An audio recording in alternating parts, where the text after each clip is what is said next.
The story begins with a fair-haired girl talking about a dream she had the previous night, in which she dreamed she was dying.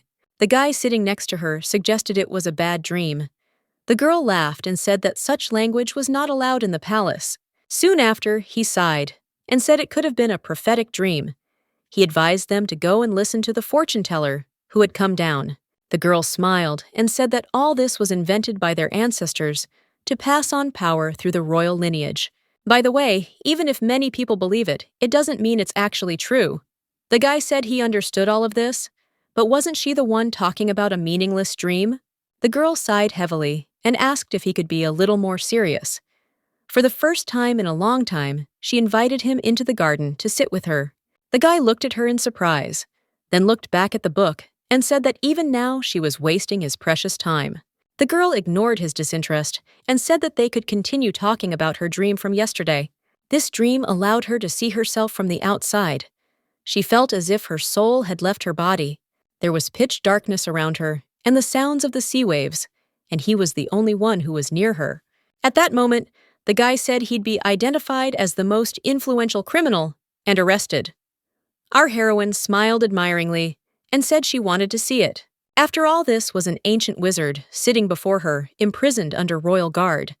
The boy glanced at her, saying she loved causing him trouble.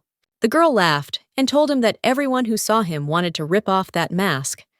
The guy replied that he didn't wear a mask, and if you peeled off his skin, all that remained was flesh and bones. After that, he turned his head and asked if she was sure about tomorrow. After all, a judgment based on real facts would finally become reality. At that moment, the wind lifted our heroine's hair. Lost in thought, she said she had a premonition, and she thought it would be good if he were by her side. The guy, without stopping reading the book, said that if she had the ability to predict the future, then she could do whatever she wanted. Suddenly, our heroine suggested that he could make sure he fell in love with her. The guy instantly slammed his book shut. Rising from his chair, he said that if she brought it up again, he was leaving. Confused, the girl asked Kiltz's Cadian to stop. She asked to look at him. Kiltz turned his head and asked if she was really going to order him to kneel. The girl looked at him in surprise. Looking into his eyes, she said that he was not a knight of the royal family, but an all-powerful wizard of the ivory tower, and she was absolutely ordinary. The guy said she's a commoner related to Bookbo by blood. Does she worship him as the embodiment of Ingram? The girl replied that she wasn't talking about social status or other people's opinions. She said this to get him interested. She added that he always likes to listen to something special and interesting. The girl reached out to Kiltz and began talking about the dream she had spoken of earlier. In this dream, she was close to death, but she was not afraid, as others would have been. The reason for this was that he was next to her. His eyes seemed to have been looking at her for 2 months. That's why she wanted to thank him. But after that, she only walked behind his back. They were in the darkness, and she grew in that darkness where it was impossible to see anything. And together, they walked towards the starry sea. The boy asked in surprise what the end of that journey was, and the girl responded by reminding him that he was a wizard who knew everything. She begged him to answer her. Even her death would not leave him indifferent. Just for one day, even for a moment, could he love her? The action shifts to another time period. The girl was running across a field thinking that something was missing. She knew that lambs and horses lived here. There were villages, a vast sea, and something else. Here she is! Our heroine plucked a small bouquet of flowers and gazed at it admiringly. Soon she became thoughtful. Looking at him, she asked herself, would Daddy like this gift? After this, the girl turned her head in surprise and asked the sheep why she was eating these beautiful flowers. With a heavy sigh, the girl said that she too would like to eat only grass, and then she would definitely never be hungry. Then she raised her head and looked into the distance. A vast, endless sea stretched out before her. The girl, of course, was delighted, but at some point she decided that it was worth returning. After that, she noticed something strange out of the corner of her eye, so she decided to turn around to look at it. At first, she saw a bird's wing, so she thought it was a crow, but something was wrong. Her eyes felt strange, so she scratched them and immediately noticed that it was a person and not a crow. Our heroine didn't understand who could have come here, but she came closer to make sure he wasn't dead. Removing the stranger's hood, she noticed that his face was incredibly handsome, but what was that on his eye? The girl immediately assumed that he was crying, so she began to reach out to him to wipe away the tear. The moment she touched him, the stranger's eyes began to open. Our heroine jumped up in horror and ran away. Her shocked scream echoed for a radius of 200 meters. The guy didn't even have time to introduce himself. Seeing the girl, he asked in confusion if it was Rose. He couldn't believe his eyes, so he lunged at her, grabbing her by the shoulders. Not understanding what was happening, our heroine began screaming even louder. Soon the girl was able to escape from the hands of the stranger, and as soon as she did so, she began to run as far away as possible. The action takes us to a nearby village, where various activities were in full swing. Residents were trading, tending to their homes, and so on. In turn, our heroine burst into her home in horror and immediately slammed the door. A man immediately approached her and in bewilderment began shouting and asking her where she had been hanging around all this time. The man angrily continued to say that the house was a mess and that she should clean it up. The girl began to sheepishly say that she had been picking flowers from the rocks. Suddenly, the girl's hand felt a strange tingle, so she fixed her gaze on it. The owner of the house sat down on a chair, took a swig from the bottle, and asked why he had to waste his free time on such nonsense. He ordered her to lick every corner of the house. The girl could do nothing but quietly nod her head. While she was doing her job, the man continued to rant, asking how she could become so impudent and useless. He sighed heavily and said his whole day was ruined whenever he saw her. The girl was upset by her father's behavior, as she had hoped he would be kinder if she brought flowers. However, because of that guy, she couldn't bring the bouquet. Anyway, at that moment, she got up and told her father that she would get him some water. The girl approached the front door to leave the house, and as soon as she opened the door, she noticed in front of her the stranger she had met in the forest. From such a surprise, she again screamed in bewilderment and horror, and her cries echoed throughout the village. The man stood up from his chair perplexed and asked his daughter what was wrong. Why was she screaming so much? The girl, her voice trembling, asked the stranger how he had gotten there. The boy, for his part, said nothing. He simply glanced at her and then at his father, who was standing among a whole pile of empty wine bottles. What he saw evoked nothing but contempt. He took a step inside anyway. The man shouted in disbelief and asked who he was. Entering someone else's house was illegal. However, Kiltz asked only one question. How old was the girl? The man asked again, perplexed. He then said that his daughter was now 10 years old, but what did he want from her? The wizard sighed heavily and muttered something under his breath. He soon said he knew how it sounded, but he would say it bluntly. Kiltz wants to take this child away. The man immediately screamed in bewilderment and asked how dare he take his child away and talk about such things. Pointing the bottle at the stranger, he said he'd literally fallen on their heads and was now talking nonsense. The man told him to get lost. Kiltz, however, preferred a more effective method to 1,000 words, so he simply took out a bag of gold and placed it on the table. Our heroine's father's face instantly changed. He asked in bewilderment, was he really going to give that much for this girl? The wizard wasn't much of a talker anyway, so he simply asked if that was enough. The man fell to the ground and began to say that it was enough. Kiltz said he was glad, but now they needed to think things through. The man looked up in confusion and asked what that meant. The wizard said that he should understand that for such a sum one could buy an entire castle, and he thought that it was worth even more than that, but he did not understand its value. Kiltz crossed his arms and added that they should discuss how much its price had dropped. The wizard asked the man point blank if he had ever beaten his daughter.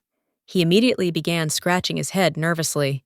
Kiltz wasn't stupid, so he could tell when a person was lying and when he was hiding something, so he removed some from the pile of gold coins. Soon he raised his head and looked at the man again, asking if he had ever scolded her. Silence again. Kiltz's eyes instantly filled with contempt.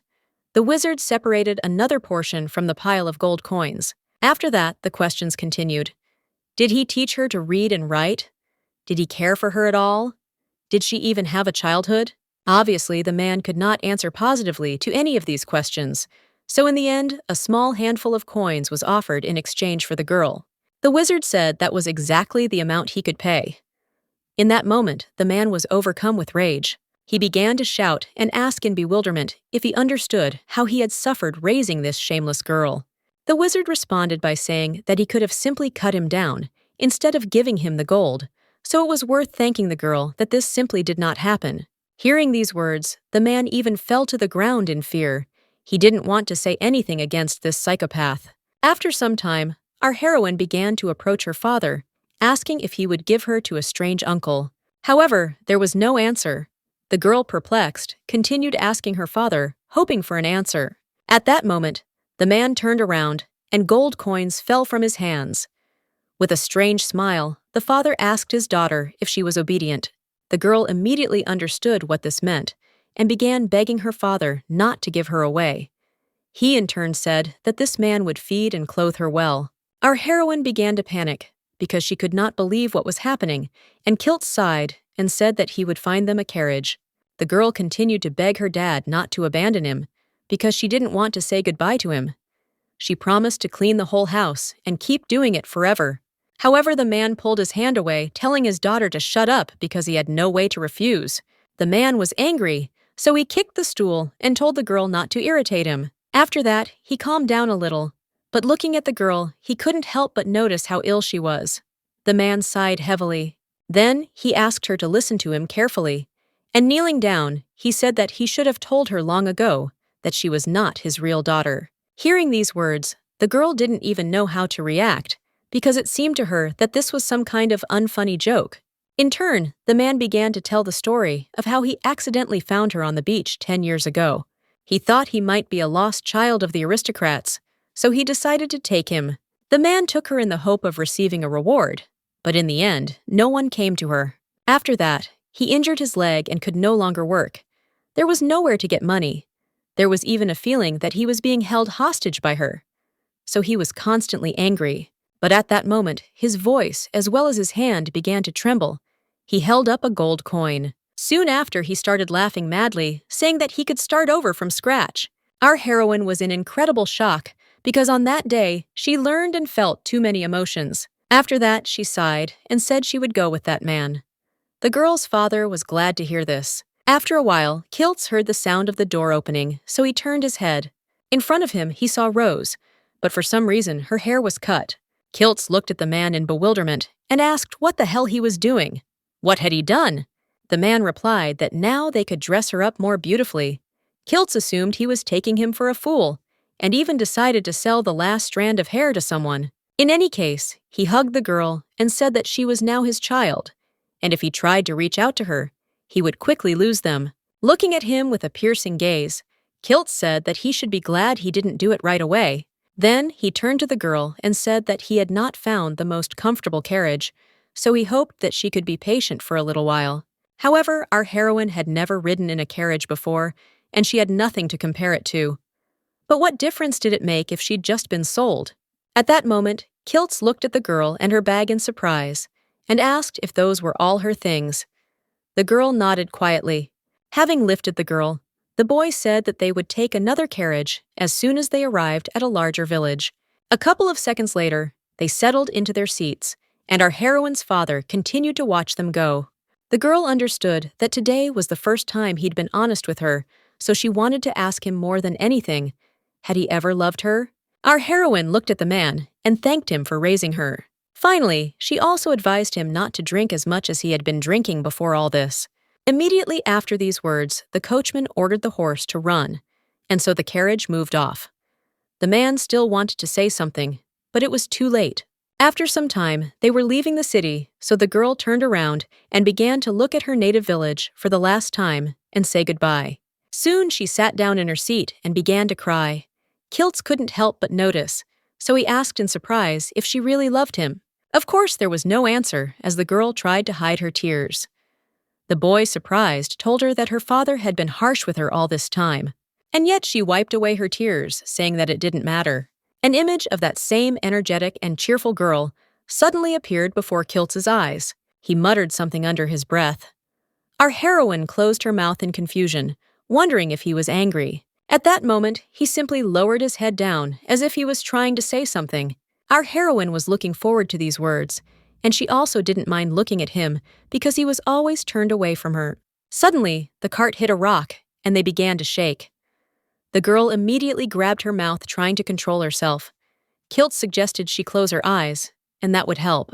Our heroine was still able to overcome this urge, and soon after decided to remind him that during all this time, he still hadn't. The boy interrupted her and said her name was Kilts. The girl asked if she understood correctly that he was Mr. Kilts, to which he replied that to her, he was simply Kilts. The girl became thoughtful. She wanted to know what was going on. By the way, her father had said she might be the daughter of an aristocrat. At that moment, she also remembered how in one of the bars, he said that there was still slavery in Izmikan, so it was necessary to sell the girl there. Our heroine had no idea what slavery was, but he sold her anyway and got the gold. At that moment, the boy decided to ask her name. The girl, still lost in her thoughts, looked at Kilts in surprise and said her name was Asha Konak. At that moment, the girl, perplexed, began asking why she had been singled out. There were plenty of other children in the village. Kilts, perplexed, asked what she was talking about. Soon the girl calmed down and said that she was even glad that they bought her. Asha looked at the man and thanked him for giving her father money. Kilts, surprised, asked why she was thanking him.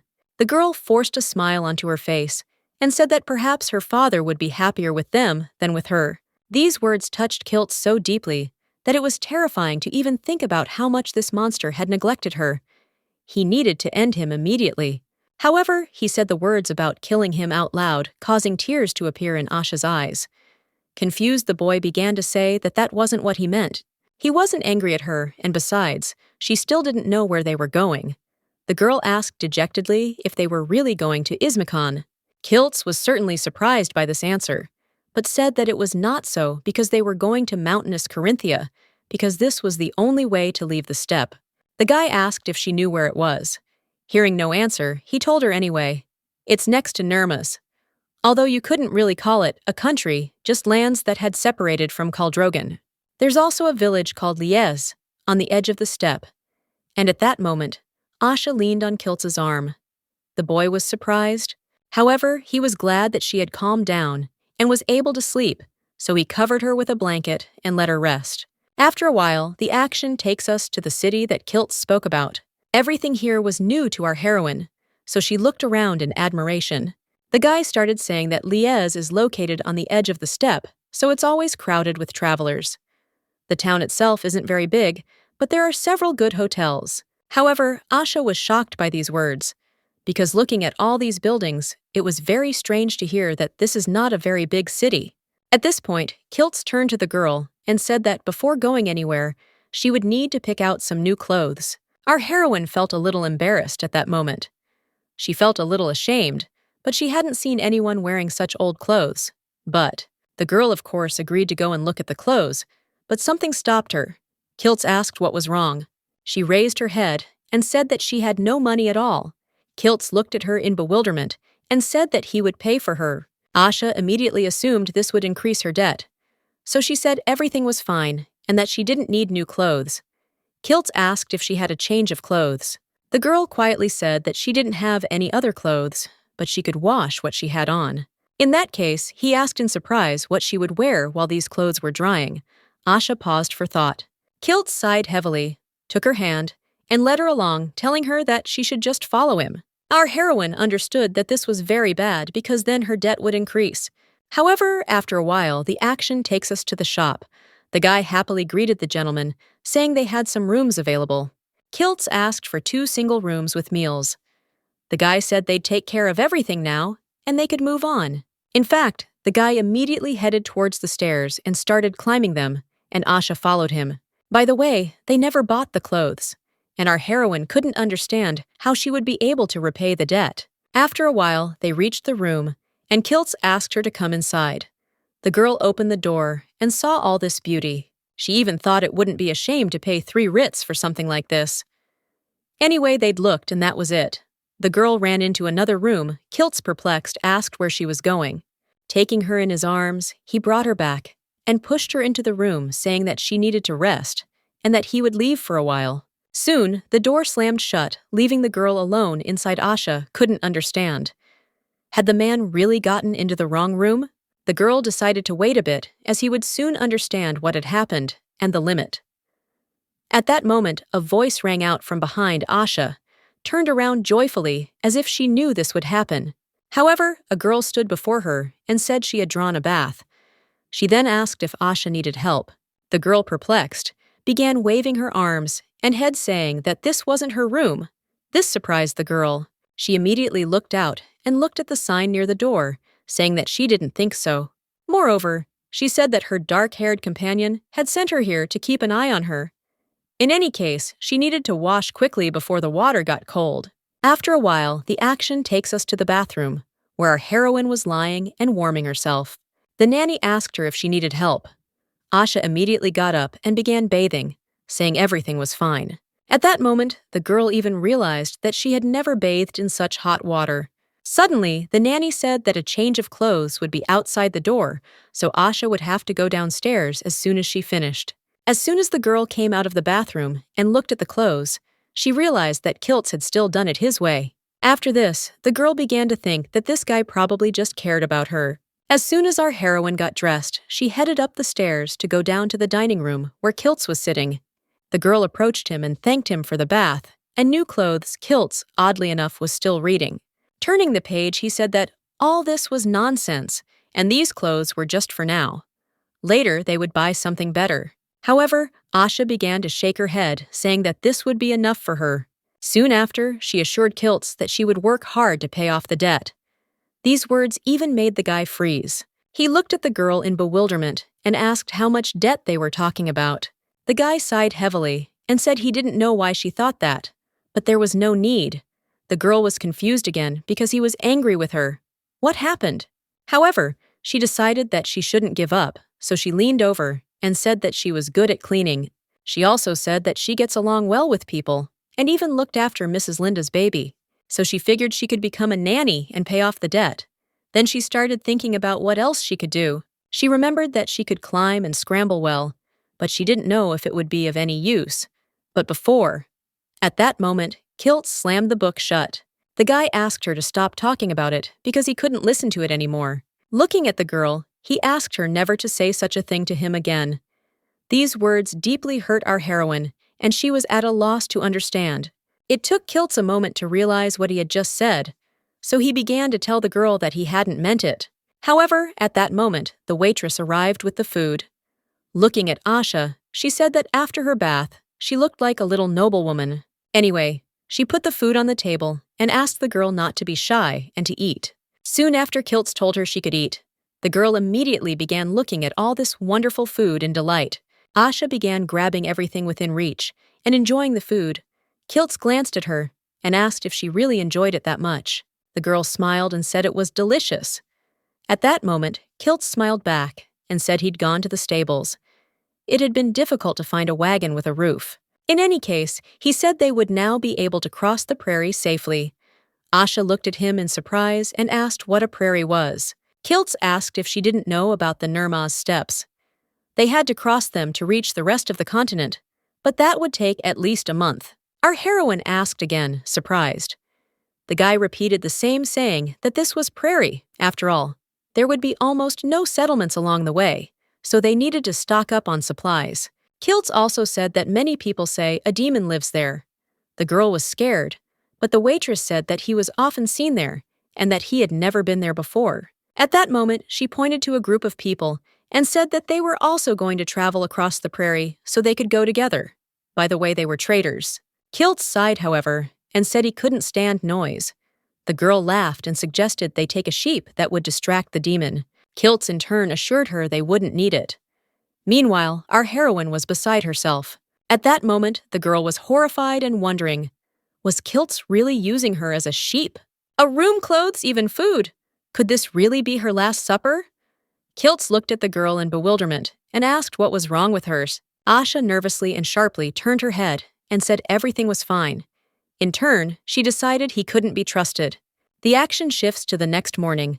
Kiltz was already outside near the cart. Asha had just come out to him, and he told her it was time for them to leave. Our heroine had her things back and was ready to go, but her condition wasn't the best. Kiltz noticed it too and decided she'd even gotten thinner. As soon as they set off, the waitress began to see them off and say how she hoped nothing would happen to them. Finally, she wished them a safe journey. Our heroine smiled back and thanked her for the comfort. However, the words about a safe journey made her wary. Looking at Kiltz, she decided that this couldn't happen to him. In any case, the wizard merely looked at the road and drove on. Incidentally, they were now heading for the Grave of the Winds. After a while, they found themselves in a completely empty field. Our heroine peered around in bewilderment. Everything here was new to her. Kiltz assumed she was seeing the prairie for the first time, so he asked her how she felt. Asha replied that it was amazing. It was so big, but all you could hear was the wind. The wizard said there are many mystical places on the continent, and the Nirma's Steppe is one of the top 3 magic trains or teleportation scrolls are useless here. To put it simply, he said that magic doesn't work here, although this may seem like an advantage. However, when it comes to enemy invasions, this could backfire on them as the territories were isolated from the rest of the continent. The guy said that while railroads were being built in other places, the Nirma's people felt abandoned, so they separated from Cauldrogins. Asha said that she understood everything, and then looked into the distance, and seeing huge mountains, she asked in surprise how big the world was. Kiltz immediately reached into his bag and soon pulled out a map. He said it was a map of the continent, and the prairie they were now crossing was marked. The girl began to examine the map, thinking that it was quite small. Would she be able to visit all these places?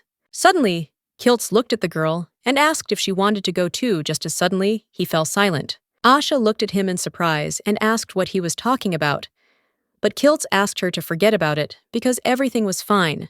However, at that moment, Kiltz saw several silhouettes in front of him, which meant that someone was approaching them. After a while, a group of men ran up to Kiltz and Asha, asking if they had come from Liazis. The wizard nodded his head and said that everything was correct. But what did they need? The guys immediately advised them to turn around, as there was a demon on the way. They also asked not to ask them what trouble this monster had brought them. The boy suddenly sighed and asked the strangers if they knew he hadn't been here before. Some thought it was a bad change. Looking at them, he advised them to at least return to the city for weapons, because the demon was very strong. However, at that moment, Kiltz told them that they did not look like the natives of Nirmaz. The brunette looked at the stranger in bewilderment and asked how he understood this. He explained that the people from Nirmaz would not have taken the body away, but would have buried it on the spot. The young man smiled, saying that the gentleman had good intuition. They were merchants from Astier. Had they heard that Nirmaz was famous for the high quality of its wool? He explained that they wanted to establish trade, but ended up getting into trouble. However, Kiltz sighed and said that they would somehow manage on their own. The 2 merchants snorted, saying it would be their own fault, while the brunette said in surprise that Kiltz looked like he'd never held a sword. In any case, he warned. They concluded by saying that no one could know what might happen. Soon after, their paths diverged. After a while, it got dark and it started to rain.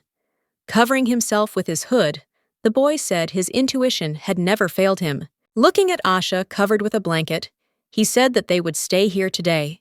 Thus the horse moved slowly forward, and inside the carriage sat our heroes. Asha didn't know what to say or how to talk, so she sat silently. At that moment, Kiltz broke the silence. He asked the girl if she was afraid of the demon. Our heroine, in turn, looked at Kiltz and thought that he seemed much scarier to her.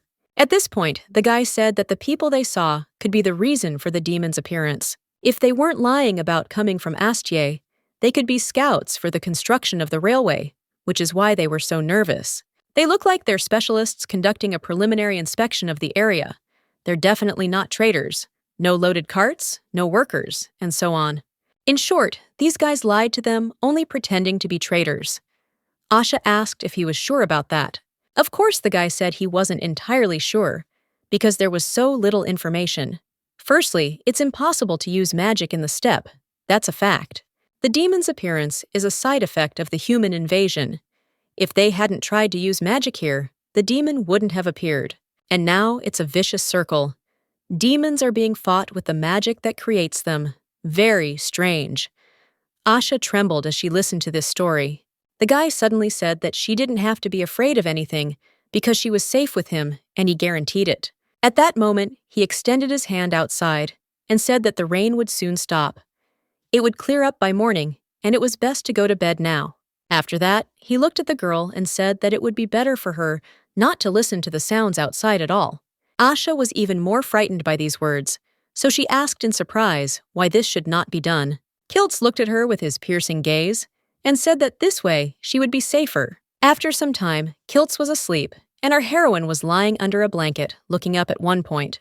She suddenly stood up because she was wondering how long it would take to get to the village if they didn't have a cart and a horse. By the way, she was interested in why it was necessary to go all the way to this village.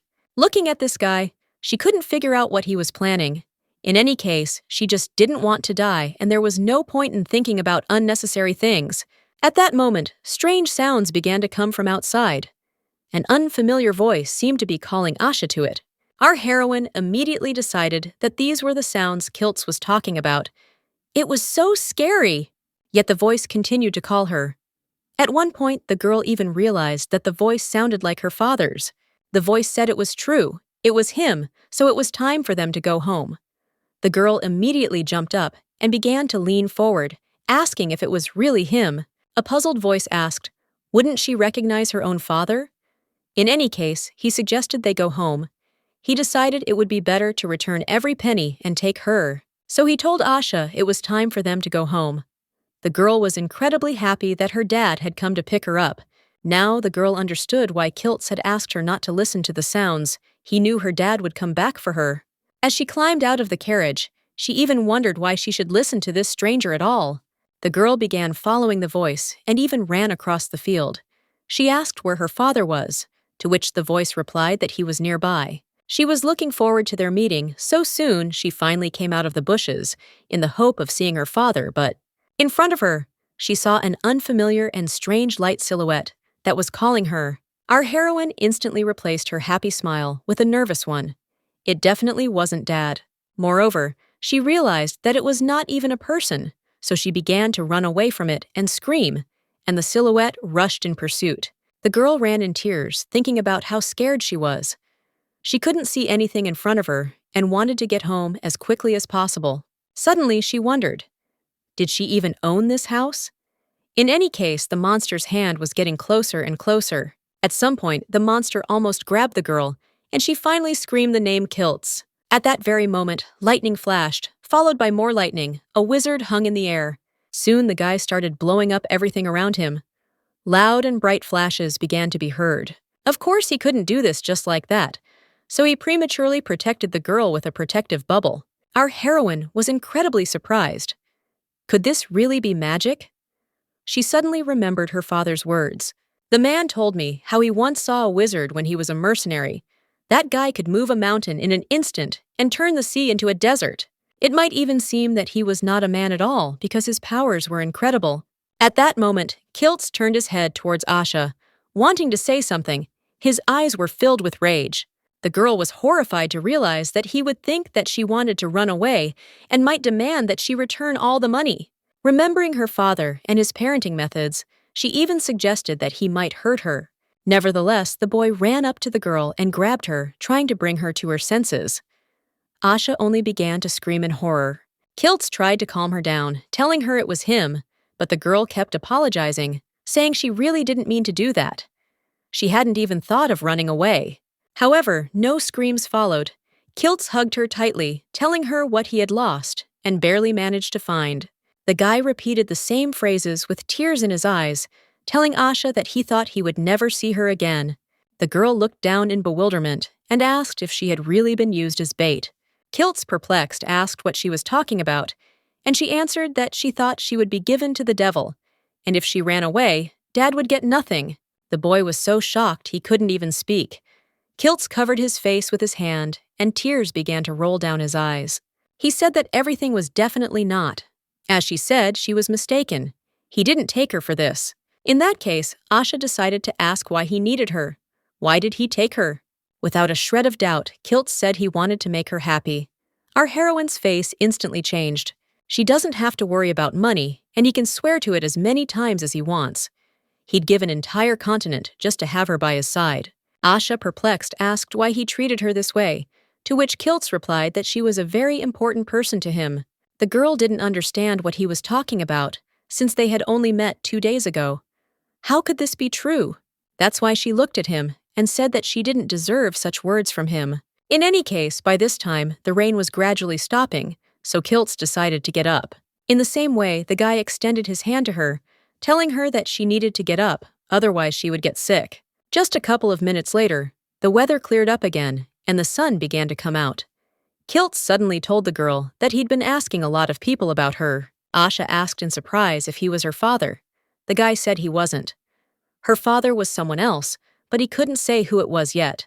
In any case, she was very dear to him. Taking her hand, he said that this was the only reason he had to protect her, even at the cost of his life. The girl was incredibly shocked by these words, so she said that she could not give anything in return. Once again, Asha noticed that Kilt's face had changed, and that alone made her think that he was angry with her again. However, to her surprise, he placed his hand on her head and began to stroke it. What was going on? The girl raised her head in surprise, still unable to believe what was happening. Moreover, it looks like Kilt's is sad right now. At that moment, the guy finally broke the silence, telling her that she didn't have to give anything back. He'd already been paid enough. Asha suddenly asked if he was angry. Kilt, surprised, asked what she was talking about. The girl reminded him that she had run away even though she shouldn't have. The guy in turn said it was only his fault since he hadn't explained it properly. He thought she'd be too scared if he told her the details, but it was good that his defense worked. He stroked the girl's head again, and she lowered it in surprise. The girl said she heard her father's voice. Asha tried to connect her thoughts to say what she was feeling, but the tears came to her eyes faster and faster. She soon gave in to her emotions and burst into tears in front of Kilt's, who immediately hugged the girl. Our heroine at that moment understood that her father would never come for her, especially so far away. He would never calm her down or stroke her, and yet she still hoped to see him. After some time, the girl had somewhat recovered. She was ashamed Kilt's, however, was by her side the entire time, helping with her runny nose and tears. Soon the girl announced that she was sleepy and had no energy. Kilt's looked at her in surprise. After that, he immediately wrapped her in a blanket and picked her up. Now they could return to the cart. By the way, the morning was very bright. Asha couldn't understand where the sun's rays came from if it had rained recently. At that moment, Kilt said that everything was fine. Because there were no more mirror spirits here, she could sleep peacefully. The girl asked who he was talking about, to which the boy replied that that was the name of the creature. They whisper to people what they most want to hear. In that case, the girl asked Kilt's what he had heard. The boy asked what she was talking about. The girl asked what he had heard from the mirror spirit. Immediately, the silhouette of a fair-haired girl appeared in front of his face and addressed him. He soon came to his senses and said he hadn't heard anything. Everything was fine. However, his gaze immediately changed. He looked down in disappointment. Asha watched his emotions, and at some point she began to think that he was lying. She would really like to know who he was thinking about when he met the mirror spirit, but unfortunately, sleep was overwhelming her, so now was not the time to think about it. Kilt's picked her up and carried her to the cart. Zamrin Nagordlak Reitza. Our heroine desperately tried to read the names of the cities. Kilt's laughed and said she read everything backwards. He'd have to teach her to write. Asha soon glanced at the map and said the continent resembled a dragon. The wizard said the ancients believed the same, which is how the myth of the giant dragon originated. Our heroine looked at him in bewilderment and asked what this myth was. Kilt's replied that it was quite well known. One day, a giant dragon saw a golden bird in the sky, which he immediately chased, but never realized until the end of his life that he was not destined to catch it. This story became a legend about the continent's origins. Asha, perplexed, asked if such dragons really existed. Kilt's immediately replied that the legend was very old. The boy added that while dragons existed, they weren't that big, so the girl asked what they were like. The boy glanced ahead and said they were probably the size of this lake. Our heroine happily raised her head, expressing her even greater curiosity. Incidentally, she decided to ask where their house was located on the map. At that very moment, the guy saw in Asha's smile, the very smile that made his heart skip a beat. It froze in the same way now, so he couldn't immediately say where and what. Soon the guy came to his senses and started pointing his finger at the map, saying that it wasn't very far left. Looking at a piece of land that looked like a dragon's wing, Asha asked if that was their home. Kilt said yes. The girl then asked if there was anything special there. The boy thought for a moment and then said there was nothing special there. In that case, she asked in surprise why they needed to go there. Kilt's didn't know what to answer to this question. After some silence, The guy finally said that it was indeed too difficult a question. Our heroine smiled and happily asked if he would be glad to return there. Kilt smiled back and said that was correct, that was the reason. In any case, it was already getting dark, so it was time to return to the hotel. The girl said she'd like to swim in the lake tomorrow.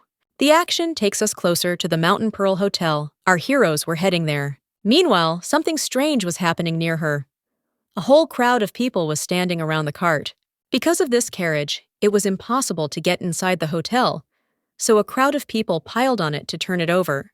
Kiltz knew it would likely be a long time, and he had hoped for quiet when he chose this location. At that moment, our heroine noticed that the wizard next to her was whispering something to himself, so she stared at him in surprise. At that very moment, everyone noticed that the carriage began to glow, and soon turned over. The boys pushing the carriage were surprised, as for a second it seemed as light as a feather.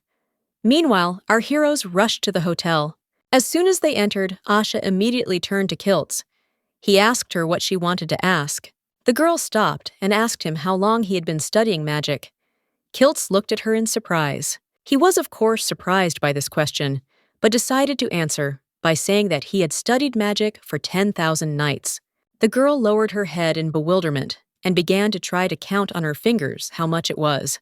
Soon they sat down on the veranda. Asha, shocked, laid her head on the table, telling Kiltz that she envied him. Suddenly, an unfamiliar girl approached them, apologized for disturbing them a little, but asked to chat a little. Kiltz immediately said that he did not like this, so he declined her offer and asked her to leave.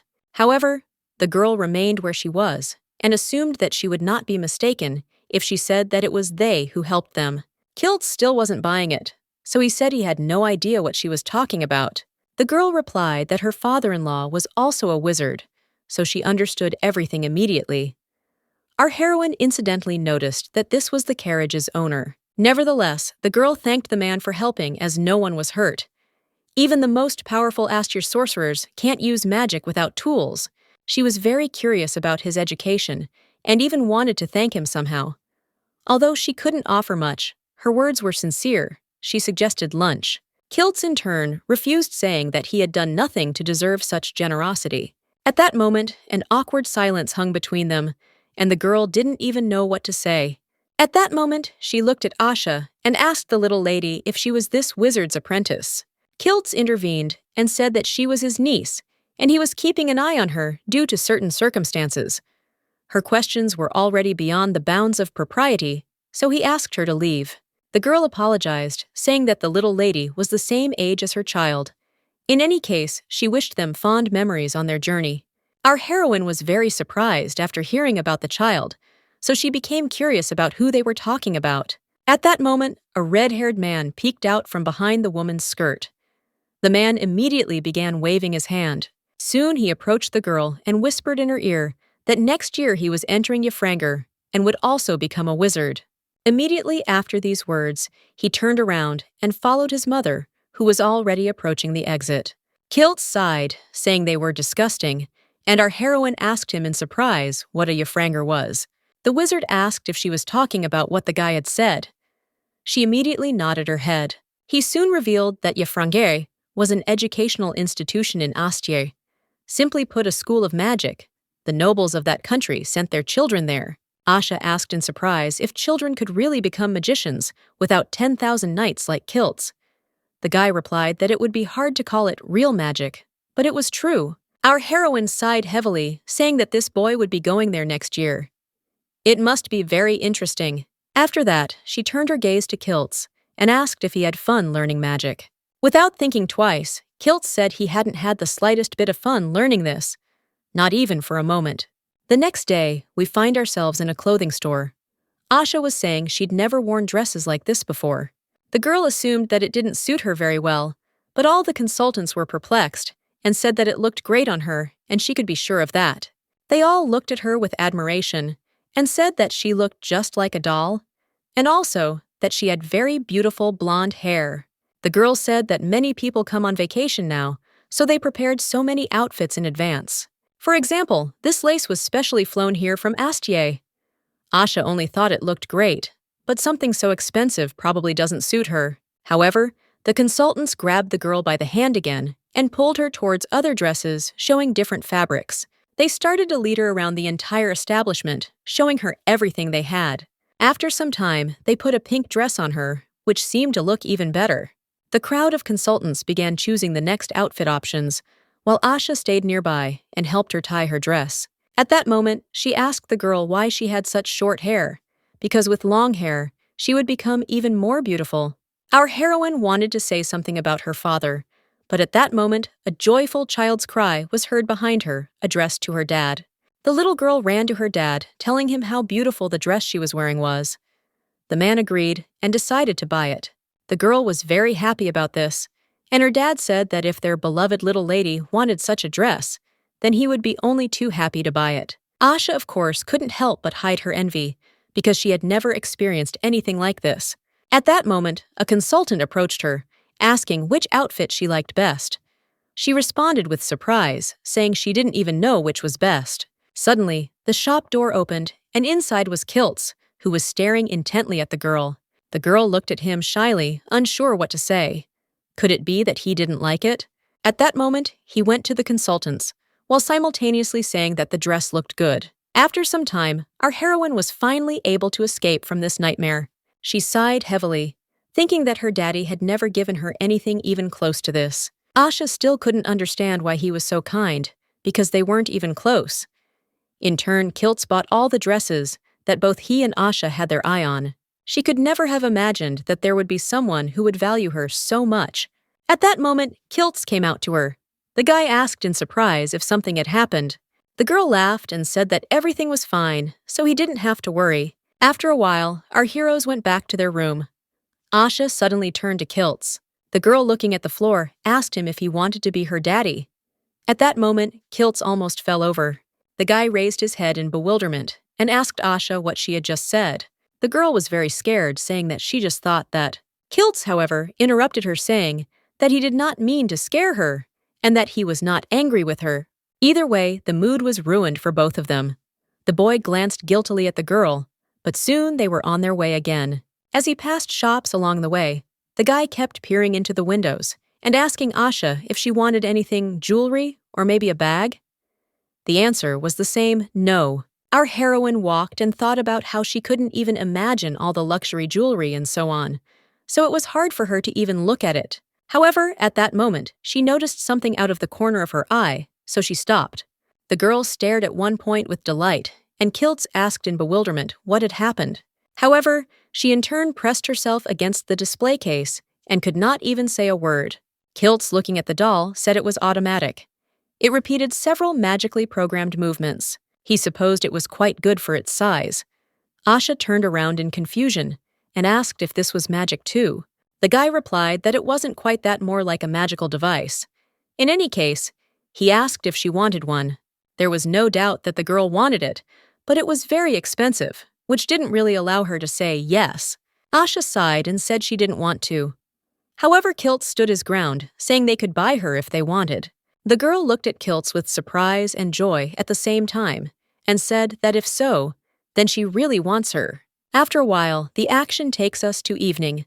Asha was sitting with her new doll, admiring her. Of course, at that moment, they were on the shore of the lake, just like yesterday's. Suddenly, Kiltz broke the silence, asking the girl if she wanted to return to her father. However, there was no response from the girl. The boy immediately said that he had bought her with money and had no excuses. That's why he wanted and still wants to give her everything he can. Asha started saying she didn't need it. The guy smiled, and patting her head, asked her to be a little more honest. He hoped he could spoil her at least a little. Looking at her with the same sincere smile, he asked her to tell him only the truth, because he would buy her anything and listen to any whims. The girl smiled back and said that she liked everything very much anyway. And it was true. Asha suddenly asked if she could sit on his lap. Kiltz was surprised, but said she could. The girl was just about to get up when Kiltz suddenly felt someone approaching, so he instantly turned around, covering the girl with his body. The man who approached them scratched his beard in surprise, saying that he had never thought about such a meeting. The man smiled and said that, as he approached them, he hoped they were the ones. In any case, he hadn't expected to meet them in the village of Corinthia. The boy stared at the man in surprise and asked what he was doing there. The man in turn asked him not to be so rude. He replied that it was just a fun family trip. His wife wanted to go north. By the way, shouldn't he grant her wish too? Still, Kiltz was wary of these words, so he asked in surprise if they were really traveling through an ordinary village. The man stared at the wizard, saying he was still as sharp-tongued as ever. His tone didn't change at all. At that moment, he discovered that Kiltz was there with a companion. Realizing he was talking about our heroine, she tensed up. Of course, the guy wasn't going to let anyone hurt the girl, so he told the annoying old man that it was none of his business. In turn, the man smiled and asked if he really wouldn't even allow himself to be introduced. Looking at the wizard, he said that he hoped that Kiltz had not forgotten noble etiquette during this time. At that moment, our heroine looked out in surprise to see what was happening and who this grandfather was. Suddenly, the man's face changed. She began screaming in confusion, asking who it was. Turning her gaze to Kiltz, he asked if he had really done what he thought he had. Hearing no answer, he became thoughtful, saying that whatever it was simply amazing. The man asked her name. Hearing no answer, he asked her to tell him, but Kiltz remained silent. Asha, meanwhile, was thinking that the man was kind, but unexpectedly for herself, she began to feel a strange feeling. Kiltz addressed Count Kazuyu, saying it was impolite to talk about etiquette. The man asked what was wrong, as he wasn't there just for him. He immediately asked the girl to come to him. The man smiled and began reaching his hands toward the girl. Naturally, she was very scared, so she started telling Kiltz about it. The boy grabbed his hand and told him not to even think about touching it. Otherwise, he would teach him the etiquette he held so dear. Seeing no reaction, Kiltz suggested he should see how far he could twist his arm. Kazuyu tensed, saying that such behavior was far from noble. Kiltz squeezed the Count's hand sharply, and the Count, perplexed, told the wizard that his nature hadn't changed. The boy in turn replied that he too was still as selfish as ever. Our heroine watched all this in bewilderment, not believing that Kiltz could actually break his arm. However, the girl turned to him to ask him not to do this.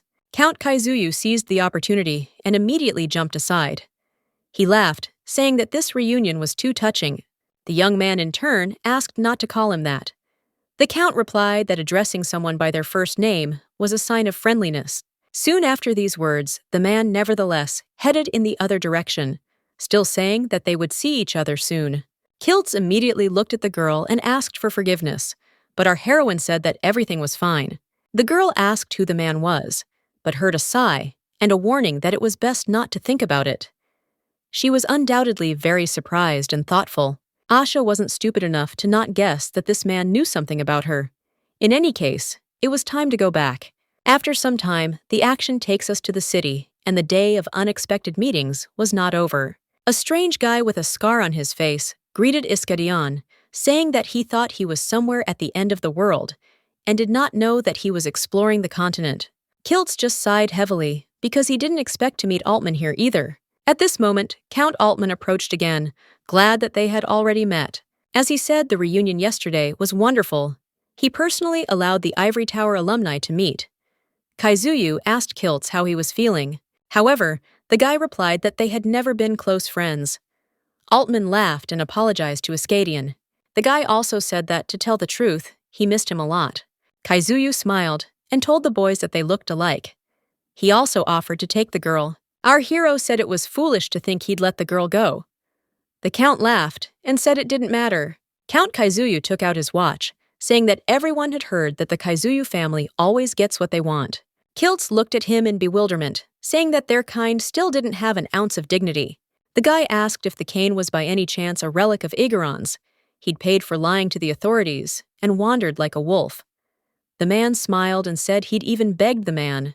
Kiltz suggested that he was going to fight him with only a piece of magic stolen from the dragon.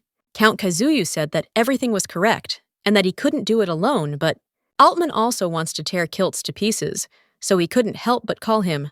The guy immediately put Asha on the ground and told her she should go home for now. When she arrived, she would be met, and they would need to tell him he sent her. Our heroine looked at him in surprise and asked how he was. The guy replied that he would follow her. The girl still wanted to ask something before leaving, but at that very moment, blood splashed in her direction. The action takes us forward a bit. A guy was standing over a girl trying to ask her something. Asha finally started to come to her senses, so the guy asked if she was okay. Without waiting for her answer, he still extended his hand to help her up. However, our heroine did not understand what was happening and where she was, because she was sure that Kiltz had followed her. One way or another, she needed to figure out what to do now. She extended her hand to the guy who asked again if she was okay. Asha finally responded, saying she was relatively okay. Taking the girl's hand, the guy thought about something, and soon their hands began to glow. Our heroine looked at the boy in surprise and asked where Kiltz was. A stupid question, perhaps? The guy, however, continued to do his job, and soon said that Kiltz had not yet arrived. The girl asked when he would return, to which the boy said that he should return soon. Asha scratched her head and said she understood.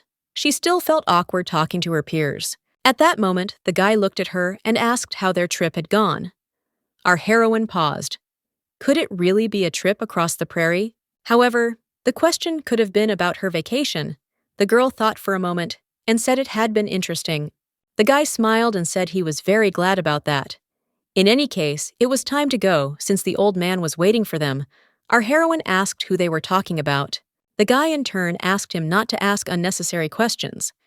The girl apologized, but soon asked if he really knew who she was. Without a doubt, he said he knew, turning his head. He told her that she was a star. Our heroine looked at him in bewilderment and asked again in bewilderment because she did not understand what this meant. However, there was no answer.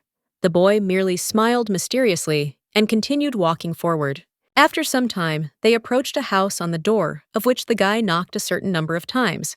Our heroine, looking at this building, asked in surprise where they were. The boy said it was a wooden house. At that very moment, a puzzled old man emerged from the house, asking who dared knock on his door. Asha shyly started saying that her name was Asha Konak, and that Kiltz had sent her here. The old man's eyes widened as he heard the girl's name. How could Kiltz have thought of that? The old man, perplexed, began to mutter something of his own, so Asha decided they had come to the wrong place. The old man shouted, asking Kiltz how he dared trust him with a child. A moment later, he approached her as close as possible. Our heroine was very surprised by this, so she asked him to step back. The man, in fact, did just that. He walked inside, perplexed, muttering under his breath about why they were in the north. Our heroine now couldn't understand what was happening, or whether she could enter. After all, she hadn't heard his permission. But was she really supposed to stand here all night? At that moment, the bewildered old man shouted and asked why she wasn't coming in. Was she really planning to stay with the forest beetles? Once inside the house, the man handed the girl some milk. She of course understood that now was probably not the right time to drink milk. Soon, Asha spoke up, saying she didn't know where to begin, but she thought Kiltz was in danger. The man replied that he had a theory. Perhaps Kaizuyu and Altman were watching him, and then an argument broke out, and they fought? In that case, there's no need to worry. He sent her here so she wouldn't have to witness the violence. Our heroine asked in surprise if Kiltz was really that strong. The old man laughed and said the boy was strong, and compared to him, the other two were like little children. Asha even shuddered at these words. In any case, she decided to ask the old man if he really was Kiltz's teacher. The man laughed, saying he was already crumbling, so he was no match for a teacher, especially since he couldn't even use magic. Our heroine looked at him in surprise and asked if he really couldn't use magic. He replied that he had once been able to, so he could show her what little he had. Asha didn't know what to expect, so she watched carefully as the old man's hand reached for his eye. A moment later, her face changed to one of shock because the old man had done something incredible. He found an eye in his hand, which he pulled out. Asha immediately began screaming. The old man laughed and said it was a magical instrument. It was as if a magical eye had been implanted into his body. The girl asked in surprise. He explained that other people thought it was innate because they had never encountered anything like it. Anyway, he said it was late, so it was time to sleep. They had one spare room. The guy immediately intervened and said it was dirty and therefore impossible to sleep there. The old man, perplexed, asked how this could happen if he'd asked him to clean up the mess. The boy drank his milk and told the old man that he'd asked him not to shout. He said he was going to get some sleep, so he asked not to be disturbed until he woke up. The old man still said he had to clean up there. The boy replied that he hadn't received such an order. The man sighed and said that all these guys knew was talk. In that case, Asha would sleep in Pram's room. Finally, he asked him to make sure he cleaned the room tomorrow. The boy approached the girl and said they needed to go. His room was on the second floor. In any case, the guy grabbed her hand and pulled her along. All Asha managed to do was wish the old man good night. The man in turn muttered something to himself. For example, that they were very similar. He didn't understand what Kiltz was thinking about, and our heroine in turn didn't understand what this man was talking about. In any case, within a couple of minutes, they were in the room. Pram approached the girl and handed her her pajamas. The girl immediately put on her pajamas, but that was not all Pram wanted to do. At some point, the guy pounced on her and started rubbing her with a towel. Asha didn't understand what was happening, but as it turned out, the guy simply wiped away the blood. As soon as he did this, he turned to the girl and asked if she was okay. Our heroine smiled and touched his hand, saying that everything was fine. Just before bed, Pram asked him if he should turn off the light, to which the girl replied that it was scary. The boy smiled and said he'd leave the light on. Having wished each other good night, the boys turned in different directions. After a while, our heroine got up because she simply couldn't sleep. Her doll was broken, and she was worried about it. Opening the window, the girl wondered if Kiltz could fix it if she asked him. However, he wasn't here. Soon, looking out the window, she realized she missed him. She stared out for a long time, but Kiltz never returned. The action takes us to the next morning, when the girl finally woke up. She was surprised to find Pram already gone. Asha noticed only her mechanical doll next to her. Unfortunately, it no longer worked. After some time, our heroine left the room, and the smells from below simply fascinated her. As it turned out, the reason for this was Pram, who had been preparing delicious food since early morning. Our heroine wished them good morning and asked if they had slept well. The man said they were fine, and then gestured to a chair, asking them to sit down. The girl immediately asked about Kiltz, but the old man said it hadn't arrived yet. Asha, by the way, couldn't figure out what kind of big book it was, or how the old man read it. Just then, Pram told the old man not to read the newspaper while he ate. The girl asked what it was, and the boy replied that it was a collection of everything that had happened in the world printed on paper. The man was very surprised at this moment, because he couldn't believe she didn't know about newspapers. He asked how she grew up.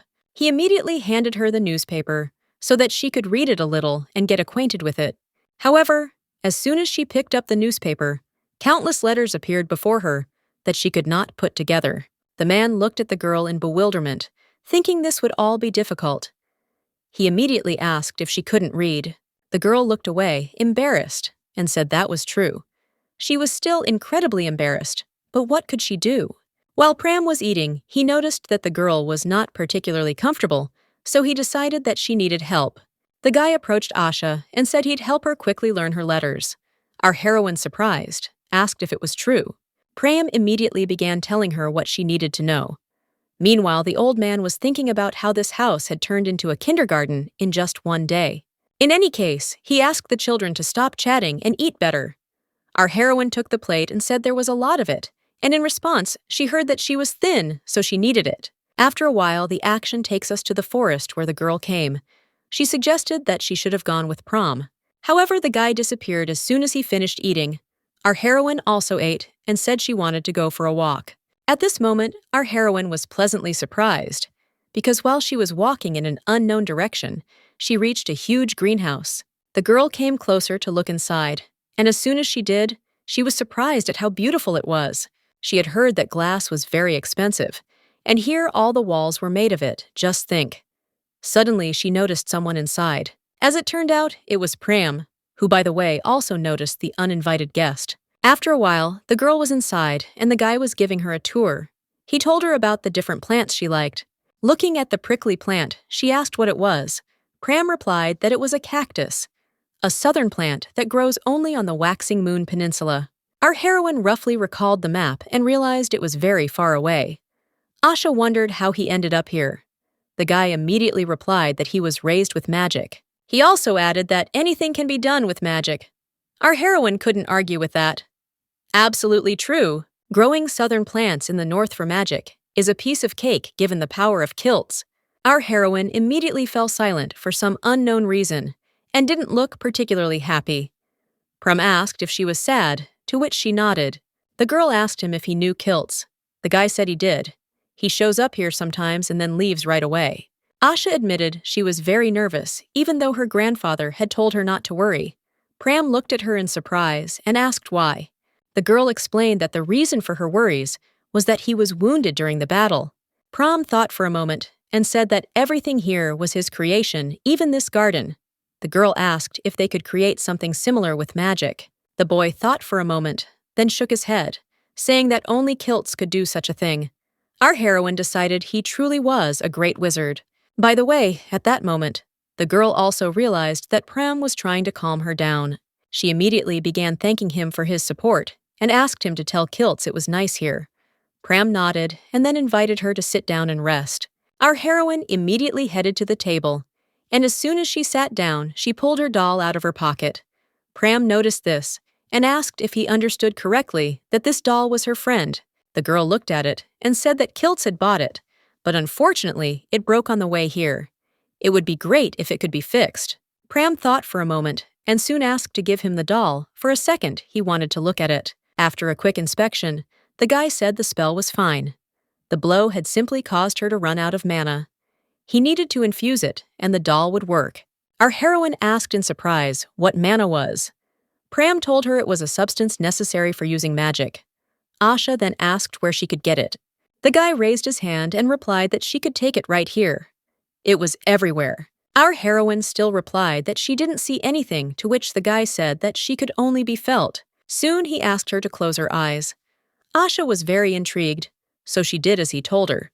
And yet, after a couple of seconds, the girl opened her eyes, realizing that she felt nothing. Pram thought for a moment, and after a few seconds, he extended his hand, telling her to take it. Asha extended her hand, and as soon as Pram took her hand, he said that she would feel mana through him. The girl tried her best, and at one point even decided he was making fun of her because it didn't seem like what she wanted at all. As expected, nothing happened. However, at that very moment, something incredible happened, because their hands began to glow. The girl immediately jumped up, waving her arms. Asha, confused, asked what that just was, to which Pram replied that it was mana. The girl immediately began excitedly asking if she could fix the doll simply by pouring mana into it. Would she be able to do it? The guy said that he didn't know for sure about one of them, so he would help her. Our heroine picked up the doll and began to concentrate. Soon she began to feel a strange surge of energy. A moment later, she opened her eyes, and to her surprise, the doll came to life again. Asha threw herself at Pram, with hugs telling him the doll was working again.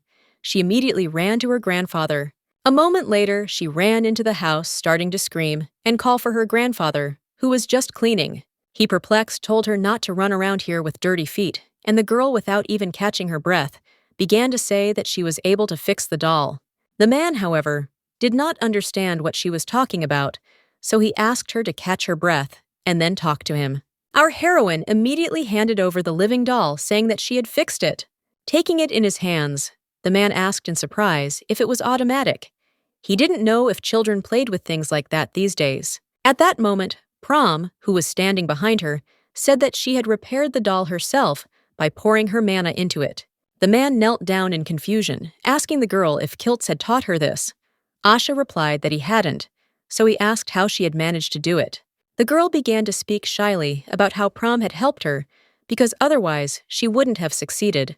Looking at her angry grandfather, the girl asked with fear if she had done something wrong. She simply couldn't find a place for herself in her thoughts, because she didn't know what to do. Nevertheless, the old man laughed and, patting Asha on the head, said she was doing well.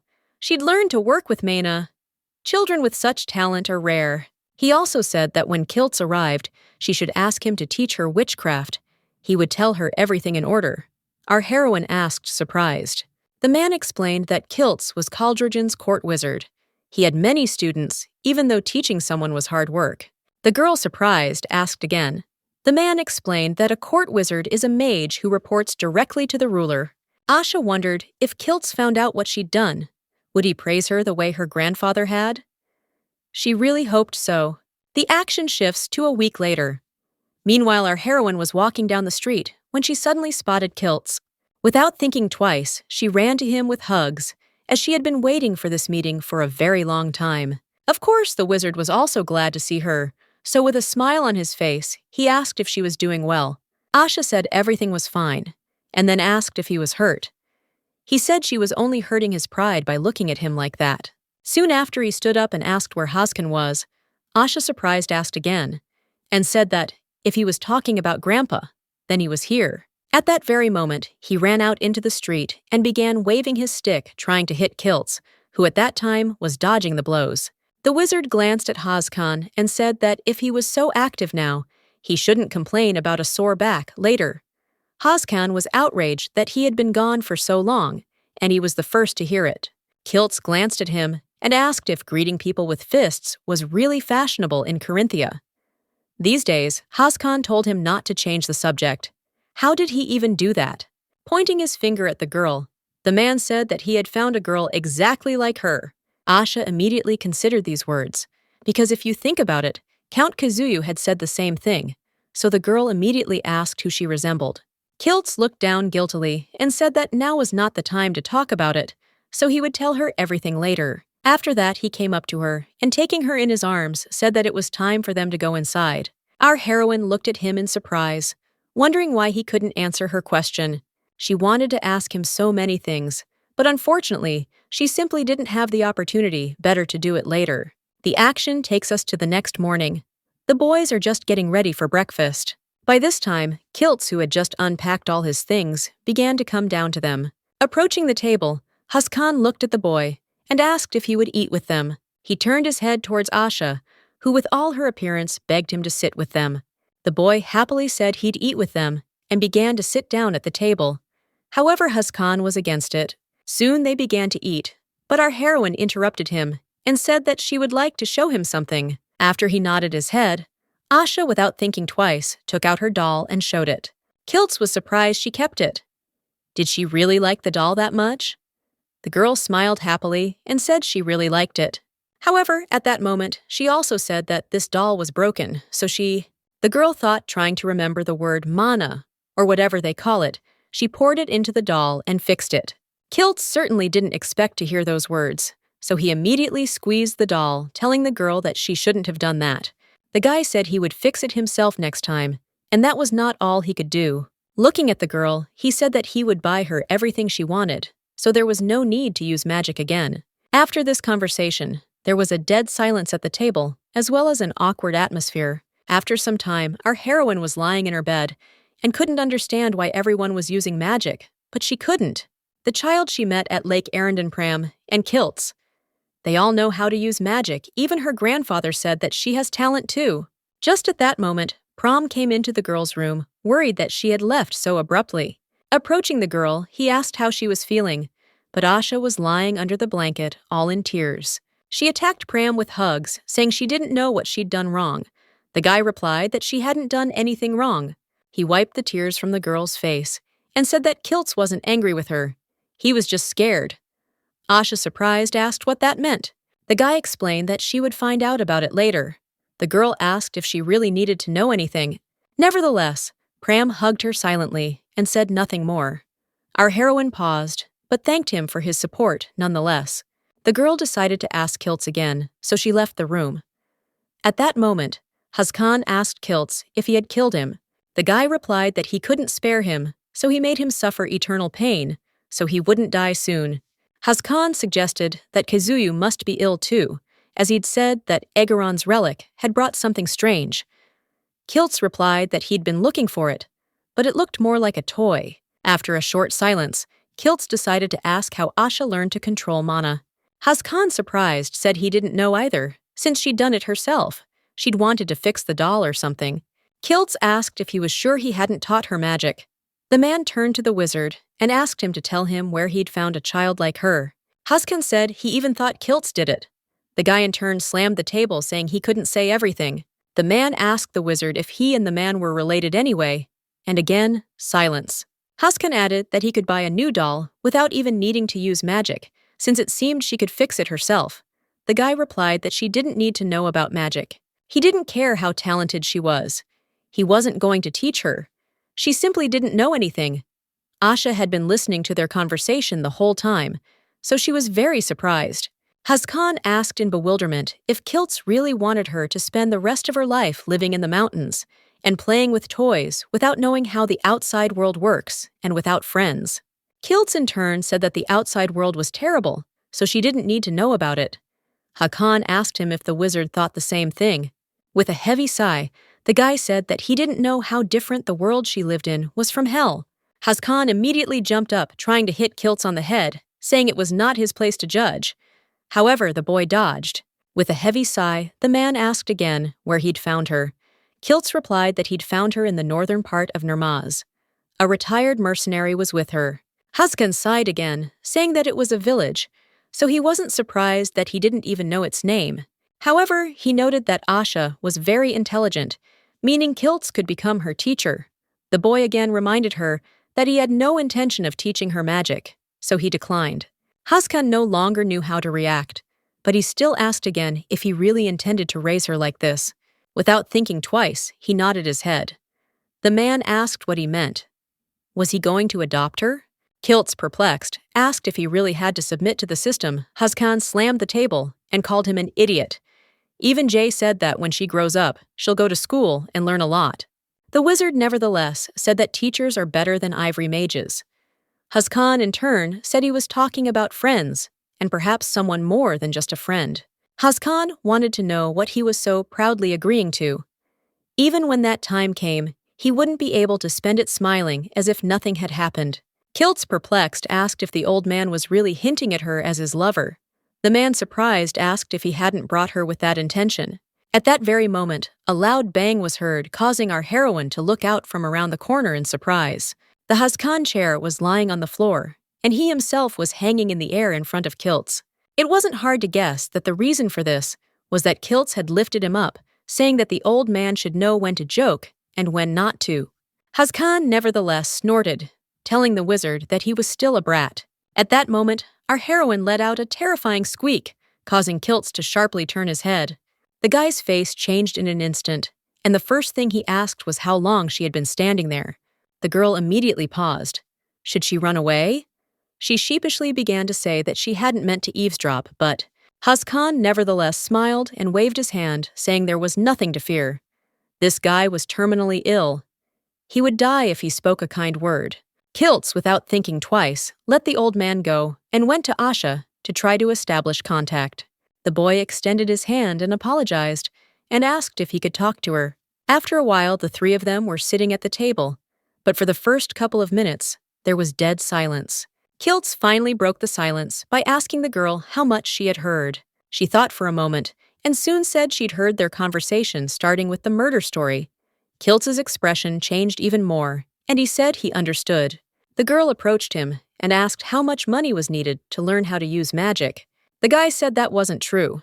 In that case, she asked even if he didn't have much money, he could still teach her, right? She jumped up and said she really wanted to learn magic. She would work hard and pay for the training. She wasn't making any money now, but she would start later. Kiltz sighed heavily and told the girl that tuition fees were definitely not a problem. Asha then said that if money wasn't an issue, she would cook and clean the house. However, the guy said he wouldn't force her to do it. Then the girl said she would do whatever Kiltz asked. Would he be able to teach her even the basics? But the wizard still began to say the problem lay elsewhere. Asha practically climbed onto the table, starting to talk about how she would do everything, study work, help do homework, everything. But Kiltz still stopped her. Haskan soon intervened, saying that at this rate the whole night could pass. Kiltz looked at the girl and asked if she really wanted to learn this. She proudly and confidently said that she really wants to learn this, it's her dream, and she wants to make it come true. And again, that same girl who had been in his head appeared before Kiltz's eyes. Sighing, the wizard said he agreed, since he'd already promised to fulfill any of her requests. There was no point in taking it back now. The guy reluctantly said that he would teach her magic if she wanted it so much. After a while, the girl was in her room, but she couldn't sleep. At this rate, it was even starting to get light. Realizing that Asha couldn't sleep at all, she got out of bed, put on warm socks, and went. Meanwhile, Kiltz was in the kitchen, drinking coffee, and was surprised that the girl had woken up so early. Asha approached in surprise and asked what smelled so delicious. The guy replied that it was roasted ground coffee, dissolved in boiling water. Showing him the cup, he said coffee was hard to find in the north, but Pram had somehow managed to get it. Asha glanced at the substance and declared it black as tar. The girl picked up the cup to taste the coffee, but a moment later, her face twisted. She said it was too bitter. Kiltz took it and said that's how it should be, and Asha decided that coffee was definitely not her thing. In any case, she asked when their classes would start. Maybe now? The wizard sat down on a chair and said that they should not hurry because the sun had not even risen yet. He sat her down on a chair and asked her to wait, and the girl sighed heavily because she had hoped that she would begin training immediately. At that moment, she remembered how she had asked her father to send her to school, but he in turn had rejected her request and said that they did not have money for such nonsense. She knew she'd been waiting for this day for a long time, but fortunately, it had finally arrived. As soon as the sun rose, Kiltz called her to him. After some time, they were sitting in the field, and our heroine looked attentively and joyfully at the wizard. Kiltz was even a little surprised, because he had never seen her so happy. At that moment, he sat down on a stump opposite her and asked if she knew why winter was coming. Asha was surprised by this question, thinking they were going to learn magic. The girl replied that it was because it was getting cold. The mage then asked why she was getting cold. She immediately paused, expressing her unsureness of the answer. Kiltz suddenly asked the next question. Had she ever wondered why trees, mosses, grass could grow on this land? The girl knew the answer to this question. She replied that it was because soil consists of substances that help plants grow. Kiltz then asked the following question. Why are these substances in the ground? Once again, the girl felt as if she were at a dead end. How could she know this? And moreover, why did she need to know all this? At that moment, Kiltz tucked his hair behind his ear and asked them to watch him closely. He extended his hand toward the grass. At that very moment, his hand, just like the grass, began to glow. Our heroine looked at all this with incredible delight, and the last thing that surprised her was that a living flower appeared out of nowhere. The girl continued to stare at this miracle in bewilderment, realizing that the flower hadn't been there. It had only just bloomed. The guy suddenly asked if she remembered what he had just done. Asha shook her head and asked how he had done it. The boy explained that he channeled some of his mana into the earth. It was enough to turn a seed into a sprout. She said that plants grow thanks to the substances in the earth, and that was true. Kiltz added that speaking in mage language mana gives life to these sprouts. The girl immediately assumed that mana gives birth to life. The wizard in turn continued to talk about how mana exists everywhere. She said she first saw magic in the pasture, when in fact she'd been surrounded by it her entire life.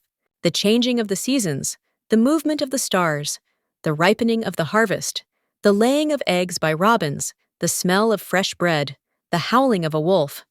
All these phenomena are created by the flow of mana. He summed it all up by saying that all of this is magical power, the power that makes everything possible, the source of life, the breath of the last dragon on earth. The guy said that a magician is someone who has an innate talent to sense and use mana. By these words, he meant that she should learn magic and not just learn to use it. However, since she has taken it upon herself, and he is on her side, it is his duty as a magician to guide her on the right path. Looking down, he said that from today on, he would teach her magic. The girl was incredibly happy to hear these words every time Kiltz said them. By the way, before they started, the guy said that she should give him several promises.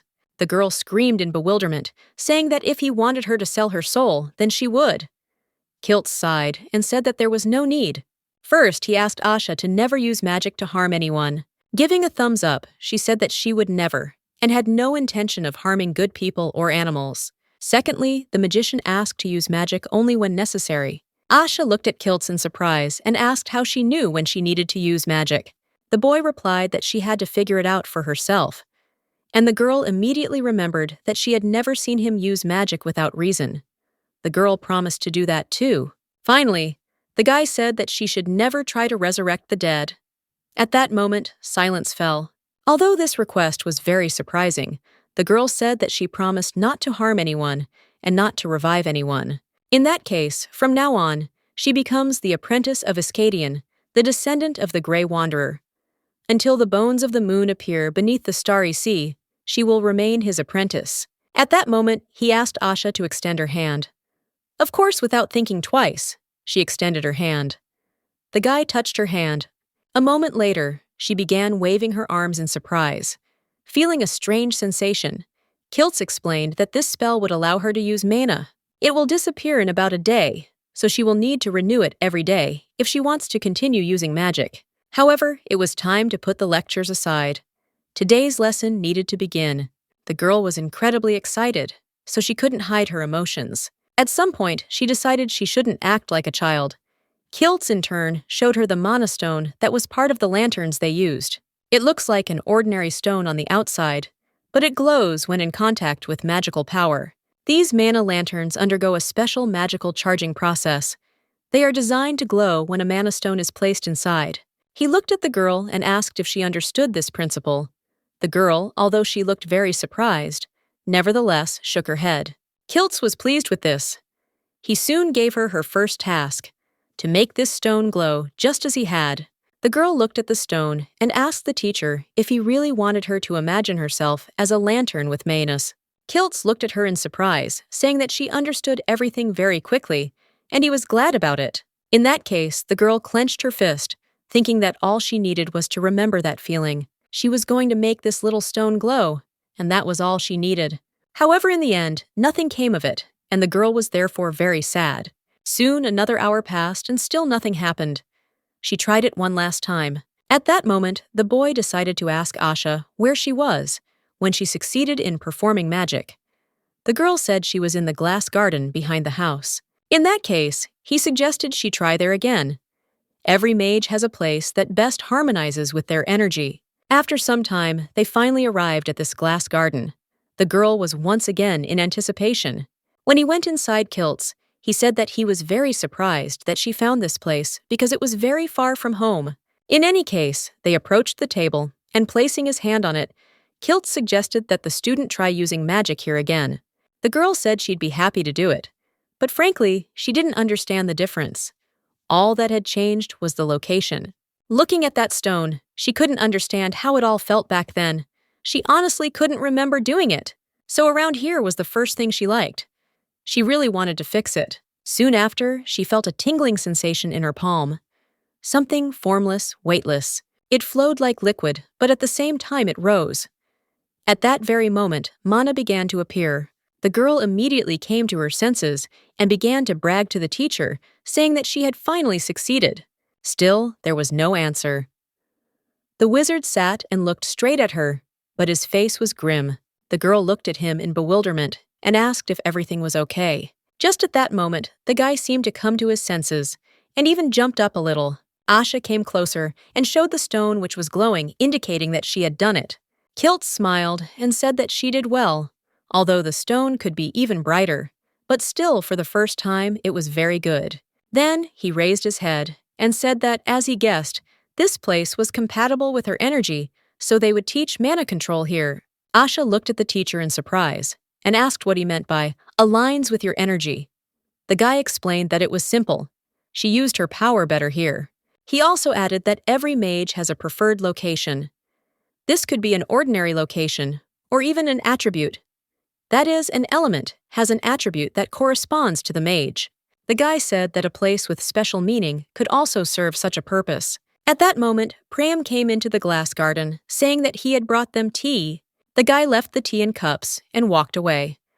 Our heroine waved after him, but wished he'd stayed and had tea with them. Asha took the cup of tea Kiltz poured and thanked him. Incidentally, he praised her for learning magic, and now she was sitting in a beautiful garden drinking tea. The girl felt like a fairy tale princess. Asha suddenly said she'd heard that Kiltz built this garden. The guy froze at that moment and quietly asked if Pram had really told her this. The girl said that was correct, and then said it was incredibly beautiful. She'd never seen so many plants, and she loved the windows. It all looks like a princess's garden. At that moment, the girl also looked at the flowers and asked the magician if he really loved flowers. The guy, meanwhile, took a sip of tea and soon said that this was not entirely true. In that case, she wondered why he created this garden. She thought it was because of the flowers, but he didn't like them. Kiltz said no, as it was more of a whim than a great desire to create a flower garden. Soon an awkward silence fell over the garden again, which Asha decided to break by asking if she could ask a question. The boy nodded without hesitation. The girl immediately asked if she looked like anyone he knew. Without thinking twice, Kiltz gave a short answer. Yes, she did. The girl asked who it was, to which the guy replied that it was an old friend of his. Asha, surprised, asked if she really did look like his friend. Kiltz replied that she looked very similar, and he almost thought she was someone he knew. Asha, sadly looking, lowered her head and asked where the girl was now. Of course, the guy couldn't say it straight out, so after a short pause, he said she was dead. Asha was shocked by these words. Now she understood why Kiltz had called her name on their first meeting. He hadn't been looking for her. They'd just met by chance, and she simply resembled her. The girl then said that she now understands why everyone is surprised when they see her. Kiltz interrupted her and asked her not to worry. Moreover, he wanted to know why she was asking these questions so persistently. But suddenly, his face changed. The reason for this was the girl's tears, which came unconsciously, but in a whole heap. Without thinking twice, the guy jumped up from his seat and went to the girl asking if she was okay. The girl was shaking violently, and her tears continued to flow. Kiltz tried to revive her and kept asking if she was okay. Still, she began shaking her head. She realized she wasn't even sad, but why couldn't she stop crying? Kiltz told her that he shouldn't have spoken about it so callously, so he asked for forgiveness. The guy also said he didn't want to talk about his friend in general, and especially not to her. This made him ruder than usual, and he was very disappointed in himself. At that moment, our heroine noticed that Kiltz's hands were shaking incredibly violently. She extended her hands, and taking his palm, said that everything was fine, he shouldn't worry. Asha smiled and said that she was just a little surprised, nothing more. Kiltz smiled back at her and told her that he should take better care of her. Soon this became Asha Konek's little idiosyncrasy, hiding what she really wanted to say. The girl wondered. If she hadn't looked like the person he knew, would he have taken her with him or left her in the village? In any case, after this incident, a rule was established not to raise this topic again, and in general, the girl had never seen him so excited about any topic before. In any case, she knew that until she grew up, Kiltz would be kind. At that moment, the boy glanced at the tired girl and asked if something was bothering her. Of course, as expected, everything will be fine if she pretends not to know anything. The girl smiled and said that she was thinking about what she could learn during her studies. And immediately, the boy started thinking about all those fun school times where he tried to teach Asha what he knew. At that moment, he stood up from the table and said that today, he would teach her something new. Asha asked again, surprised. Kiltz nodded and asked to come to class at noon. The girl looked at him in surprise and asked if she could come in. The wizard looked at her in surprise, pointing out that he hadn't exactly forbidden it. Asha reflected that she wasn't surprised it had been difficult. In any case, the girl asked if they would really have their own personal office for studying. The guy said yes, but however our heroine no longer cared what he said. After yes, she said she would definitely come. After a while, she was standing in front of the door, thinking about what the Kiltz room might look like. The girl opened the door and announced that she was going inside. As she opened the door, she expected to see something like this, but the reality was much worse than her thoughts, because Kiltz's office was in complete chaos.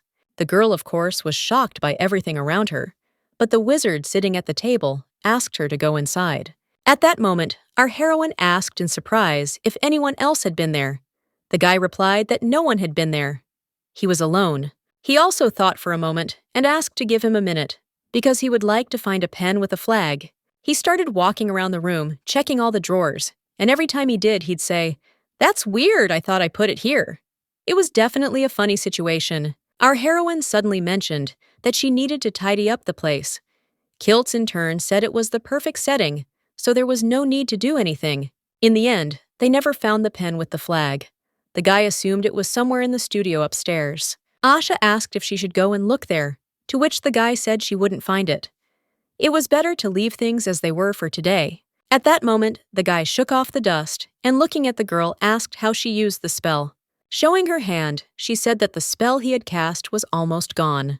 The guy then asked how her practice in the glass garden had gone, to which she replied that she was making some progress, that had never worked with magic. She can still sense magic without letters, but what should she say? She feels like she's trapped behind a transparent wall. Kiltz said her feelings were correct. The spell he'd written for her created a channel between the caster and the mana in the atmosphere. Even the best mage couldn't use magic without incantations. In any case, from today on, he will teach her the magic that is mainly used by northern mages. At this point, he added that he couldn't write them separately. He began to move his pen across the sheet of paper. Soon he picked it up and gave it to the girl to look at, so that she could look at it. The girl was of course serious, but she couldn't read it. Kiltz said it wasn't strange since it wasn't ordinary language. The guy explained that it was an ancient letter from the tower. They usually use expressions to remember spells. The girl suddenly asked if she could use the magic at any time, even if she rewrote it many times. Kiltz replied that all these spells were one-time use. Once used, it loses all its functions just like a ticket, so she needs to rewrite the spell every time, which means she needs to remember it. Handing Asha some papers and a pen, he said that this would be her homework for today. He explained that he would gradually teach her a combination of methods, but first he needed to rewrite this ancient script. If she had difficulty using the pen, she could write with something else. Asha asked when she'd be able to use magic without drawing it. Kiltz looked at her in surprise and asked what she meant. It was literally impossible. However, the girl looked at Kiltz in surprise and reminded him that he was using them without a spell. The guy turned his head to the side and said that in his case, everything was a little different. Rather, it could be considered an exception. The very next evening, the girl ran to Kiltz and proudly showed him the sheets of paper covered with writing. Stroking the girl on the head, he said that she had worked hard, but next time it would be worth paying attention to the handwriting. Asha said she understood him, and then asked if she could play there before bed. Without hesitation, the guy agreed, and Asha happily ran off to explore everything there was to see. At that moment, a strange object covered with a white sheet caught her attention. Asha asked what it was. Kiltz said it was a magically powered research device that helps improve the ability to see distant objects. Asha asked in surprise how far she could see. With this, Kiltz replied that she could see stars with it. Pointing the telescope, he asked her to look in that direction. What she now sees is the northern star site. The girl quickly looked into the glass, hoping to see a clear picture, but unfortunately, everything didn't look as good as she thought. Kiltz said that quality is directly proportional to the wizard's magical power. At her level, she couldn't yet see it clearly. Asha sighed and said she understood. She wondered if her vision would improve once her magical powers improved. Kiltz did not answer her question, but looking at her, he called her to ask his question. The girl responded, and the boy in turn pointed into the distance. Asha looked where Kiltz was pointing. He asked if she could see Alton from here. It appears briefly in the north, at the beginning of summer, and then disappears. In the south, it is considered the brightest star. Asha asked in surprise if the stars really looked different in the north and south. Kiltz replied that they did. They saw a completely different sky. Even the laws of time worked differently in the south. Of course, the girl asked how it happened. The boy replied that Alton appears there after sunset around midnight. While Alton floats across the sky, it seems as if fog has covered the entire world. People in the south believe the sun rises and sets twice a day. Asha excitedly expressed her desire to see this one day. However, Kiltz's answer was unexpected. He suggested that it would be better for her not to know the outside world. Our heroine, of course, asked the logical question that was on everyone's mind. Why can't she do it? Kiltz replied that human curiosity always grew in a terrible form, because these words were like a knife cutting itself. Asha, however, still didn't quite understand the white desert on the lunar sea, the 7 islands of Izmikan, the great labyrinth of Egeron, which is the dragon's heart. Even the ivory tower standing alone at the end of the North Sea counts the world as incredibly vast. But in comparison, our heroine was incredibly small. She didn't understand why she had to accept this ban. Having begun to reach for the stars, the girl said she wanted to know more. She wanted to go there. At this point, Kiltz turned to the girl, saying that there was a surveillance machine in the ivory tower much larger than this one. This machine is just a replica of the one in the turret, so their performance cannot be compared. Our heroine looked at the wizard in surprise and asked why such a thing was in the ivory tower. The guy said it was now known as the Tower of Magic, but it was originally built for observation purposes. Asha asked why surprised. Kiltz explained that this was all because the ivory tower mages still hadn't found At that moment, silence fell over the room. Our heroine asked again what they hadn't found. Soon the guy said they hadn't found Ingram. Asha, perplexed, asked what it was. As Kiltz noted, writers describe Ingram as having an unwavering spirit. Lyric scholars sometimes compare it to a curiosity about the taboo. And again the girl asked what curiosity was. The boy explained that it was a pull toward the other side, a desire for the unknown. That's what constitutes a taboo. No one knows the details, but it's impossible not to agree that everyone is drawn to where they want to return, so they gather in different places and just observe. They look at the sea over which that same golden bird once flew. At that moment, the door to Kiltz's office opened. A small voice was heard. As it turned out, it was Sleepy Pram, who came to remind us that it was time to sleep. Our heroine left the room and immediately said goodbye to Kiltz, wishing him good night. However, looking at the restless Kiltz, the girl understood what he was thinking about then. She was sure without a doubt that he missed the departed Ingram. The action moves to the bedroom. The girl takes out a book and suggests reading it together before bed. Pram sighed heavily and said it was too late. Asha, however, asked to read just a little. Again the boy sighed, but still agreed. He asked her to go to bed as soon as she finished reading. The girl was delighted, so she began reading right away. Long ago, on the other side of their world, there lived a huge dragon. The huge dragon slept. He slept in the darkness for a very long time. But one day, he opened his eyes and saw a bird with golden feathers. He'd never seen her before, but it seemed as if the bird was watching him. She flapped her wings, scattering light, and Pram noticed she was yawning and advised them to go to bed. After a while, he was sheltering a girl who asked the boy in surprise where he was from. Was he really from the north? Still, the guy raised his hand and pointed to the window, whatever that meant. The action takes us to the next day. A new day, new lessons with Kiltz, who was just telling Asha that she had done something wrong. The girl looked at him embarrassedly, and he told her not to even pretend to cry. He asked if such a technique was in the book. The girl said she'd meant to look it up, but she hadn't had time. She thought the meaning would be clear. Kiltz was perplexed by the logic that it could be said that a normal egg was a manistone egg. The girl sighed heavily and collapsed onto the table. Kiltz was usually kind to her. However, for some reason now, he looks more like Mr. Kiltz, the big demon king. She sighed and said that he'd first told her she deserved credit for anything she could do. Kiltz said that was true, but he wanted to convey that with her skills, she could easily do it. The girl slammed the table and screamed, saying that normal people couldn't memorize an entire book in 3 days. Kiltz sighed and asked for a pen.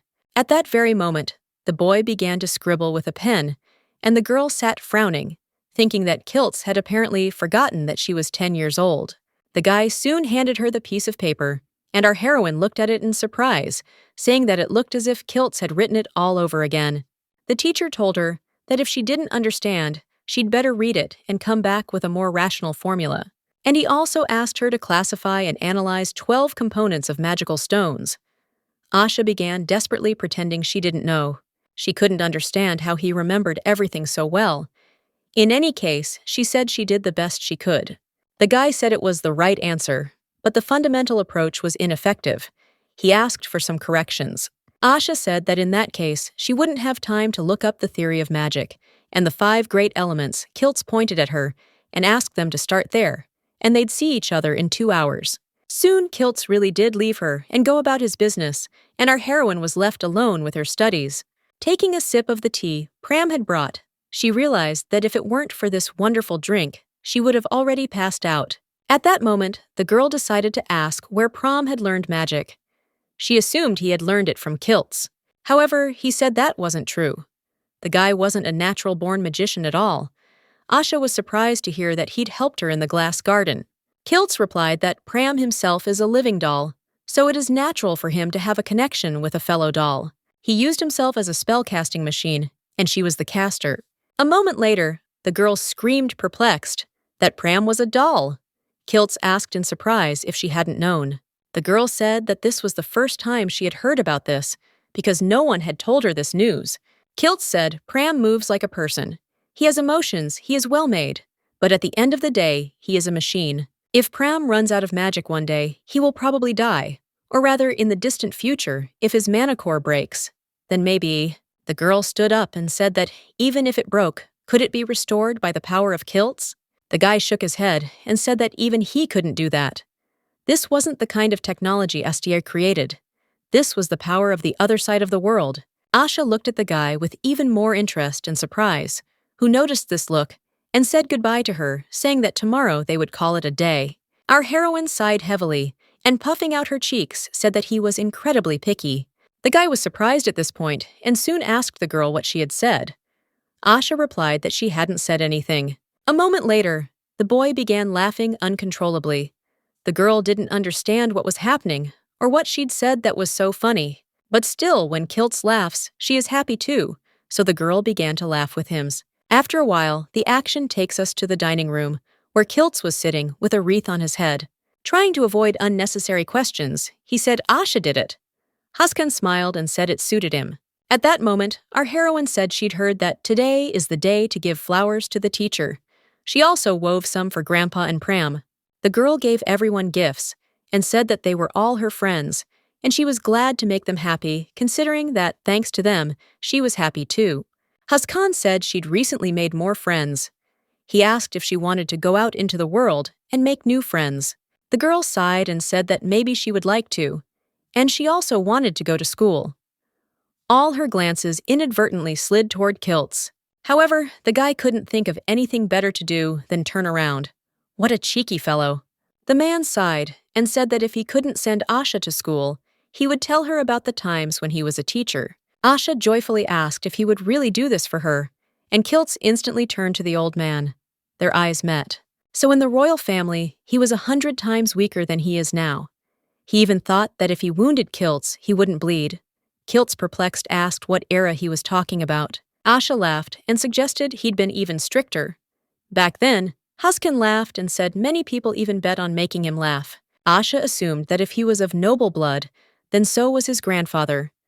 The man in turn said he had never received any status or anything like that. In that case, our heroine wanted to know how they met. At that moment, a dead silence fell over the table again. Our heroine asked, confused, what had happened. Had she asked the wrong question? Kiltz sighed and said that Haskan worked as a courtier for the Cauldron's family. Our heroine asked how that was possible.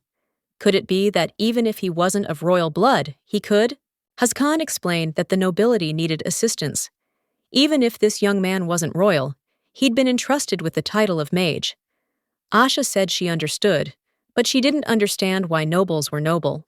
Kiltz replied that there was no longer any reason for that humans are creatures that cannot live without social stratification. The Astiers also talk about equality, but in reality, class divisions prevail in society. How could anyone even think of using Egeron shards? Our heroine asked what it was. Haskan said the little girl had been asking a lot of questions lately. He then told Kiltz that since he'd brought it up, he should explain. Grandpa explained that if he started telling the story, it would take a long time. Our heroine smiled and said she wanted to listen. Scratching his head, the man said he could make an exception for her. And so this was 50 years ago when magic was a mystery. Very few people knew how to use it because no one knew what magic was. But then someone broke into the great palace in Egeron Taboo. The place that served as a refuge was hidden. Our heroine said she'd heard that dragons guarded the innermost part of the great palace. Haskan said there had been such rumors, but there was only one thing they were certain of. They emerged from the heart of the great palace with a vast treasure. It was the Egeron shard. This thing allowed ordinary people to feel what magic was. With this fragment, the cities in the center were united into Astier. Even now, they supply various goods to the townspeople and raise taxes. This is what caused his falling out with Caldrigan. The girl asked why this had happened. The old man replied that it was because the central regions had united to form the largest country on the continent. This made the great kings of Astier even more arrogant. What was it called? The name they liked to call themselves. Kiltz suddenly said that the theft and use of power that was not given at birth is the self-proclamation of a mysterious conqueror. However, our heroine looked at him and suggested that it was better when many people knew magic. Once again, he saw Rose in Asha's face, so for a moment he even lost the sense of weight. Haskan turned to him and advised him to finish eating quickly as he needed to grow. At that moment, the boy stood up and told them to finish eating without him, and he would go. Our heroine was surprised that he stood up so abruptly and decided to run away. In any case, after some time, she had a whole pile of documents in her hands. Hazkan looked at this in bewilderment and said that he would still show Kiltz how to give children work. The man began to support the little girl, telling her he was on her side. He wished her luck and sent her off to talk to Kiltz. Meanwhile, the guy was in his room alone with his thoughts. The girl had a great idea in an instant, so she started sneaking towards him. A few seconds later, she pounced on Kiltz with joyful cries because she wanted to scare him. However, the boy didn't react at all.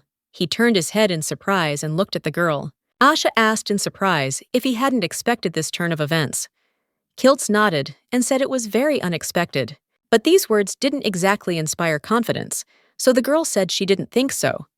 Still, Kiltz picked her up, saying he was surprised. At that moment, the girl looked at what he was reading and asked in surprise if this was really the story of a huge dragon and a golden bird. The girl happily said she really liked her. Kiltz was surprised and asked if it was true. Our heroine said it was true. Now she could read everything, so the huge dragon decided to follow the golden bird. The huge dragon, having awakened, flew in the footsteps of the golden bird from the other side of the world, but the dragon, having lost its strength, was crushed on its way. The giant was on the verge of death, but finally he saw the golden bird Ingram flying by. After this, the huge dragon watched the starry sky with a sense of pride. Our heroine was glad the story had ended well. At that moment, Kiltz, with a smile on his face, said that she no longer made mistakes. The girl proudly declared that she'd read it more than once. Kiltz then asked what about the theory of magic and the 5 great elements. At that moment, Asha's expression changed. The magician laughed and told her it was already late today, so she would finish reading tomorrow. At this moment, Kiltz's face was calm, and one could even say happy. Of course, our heroine noticed this and decided to ask him what he was thinking about. Without thinking twice, the guy said what he thought he'd ask her for tomorrow. Asha, angry as a bear, stomped off to her room, saying it was unfair. Soon the girl left the room and bid Kiltz good night. Naturally, the boy wished her good night in return. Our heroine ran down the hallway to her room to have a little chat with Pram, but she stopped, suddenly realizing that she needed to take a couple of books with her. Entering the room, she picked up the books she wanted and then wondered, where had Kiltz gone? At that very moment, she heard a strange noise coming from another room. Without thinking twice, the girl followed closer to find out what was going on. In the room, she saw Kiltz, who was sitting on his knees, looking at the moonlit sky and muttering something. Our heroine also heard him crying. She really wanted him to stop crying. She could help him wipe away his tears, but she understood that he simply would not allow this to happen, so the girl turned around and went to her room. The action takes place the next day. Our heroine burst into Kiltz's room early in the morning and began waking him up. She came here because the cleaning fairy, aka Pram, asked her to take a box to Kiltz's room. The girl assumed he was somewhere around here. At that moment, our heroine turned her head and noticed the wreath she was giving him. She immediately ran up to him because she was very happy to see that he had kept the wreath, which was 6 months old. She noticed something else in the same way. It was a bouquet that, wait. Our heroine remembered that she had collected this bouquet for her father, and on the fateful day of their meeting, she had lost it out of fear. Looking at this bouquet, she couldn't understand why he kept it. And was there really magic on them? Anyway, the action shifts to evening. Our heroes were sitting on the porch eating cake. At that moment, Asha turned to Pram. She said someone picked up what she'd lost and took it, but ultimately didn't tell her about it. Why did they do that? Pram suggested that it was so important to him that he didn't want to return it. Our heroine looked at the sky in surprise and said that if it wasn't that important, then everything was fine. After some time, the gates opened, which meant that Kiltz was finally back. Our heroine ran up to him, asking where he'd been. The guy smiled and said he wanted to give her something. Soon after these words, he handed her a wrapped item along with some note. The girl was very surprised, so she decided to unpack it right away. As it turned out, it was a letter, and it read, "To my brilliant student Asha Konak, with the hope that the path of adventure she will take in the future will be a journey." At that moment, Kiltz said that it would soon be a year since she came to this house. Our heroine immediately began to happily unpack the next gift. As soon as she opened it to her surprise, she discovered that it was a robe. Kilt suddenly said that he had first thought about clothes or toys, but then remembered that in Ivory Castle, there was a custom of receiving robes woven with magic. In any case, he reminded her that she would receive a formal robe when she became an adult, but she could try this one on. Also, if she didn't like it, she wasn't obligated to wear it. The girl was shocked that he would dare to say such words. She hugged Kilt's gift and said she would wear it. At the same moment, she noticed that a strange bow had fallen out of her robe. Taking it in his hands, Kilt said that it seemed to him that her hair had grown a lot, so she would need it. The girl turned her head and, holding out a bow, asked to tie her hair. Of course, he was very surprised by this request, because he had no previous experience in this matter. After some time of the wizard's efforts, our heroine asked him how her hair was doing, to which the guy said that it was just a nightmare. However, he apologized because it was not her fault, but his skills. At that moment, our heroine looked at herself. Asha was so surprised that Kiltz was expecting the worst, but the girl asked if there was anything he couldn't handle.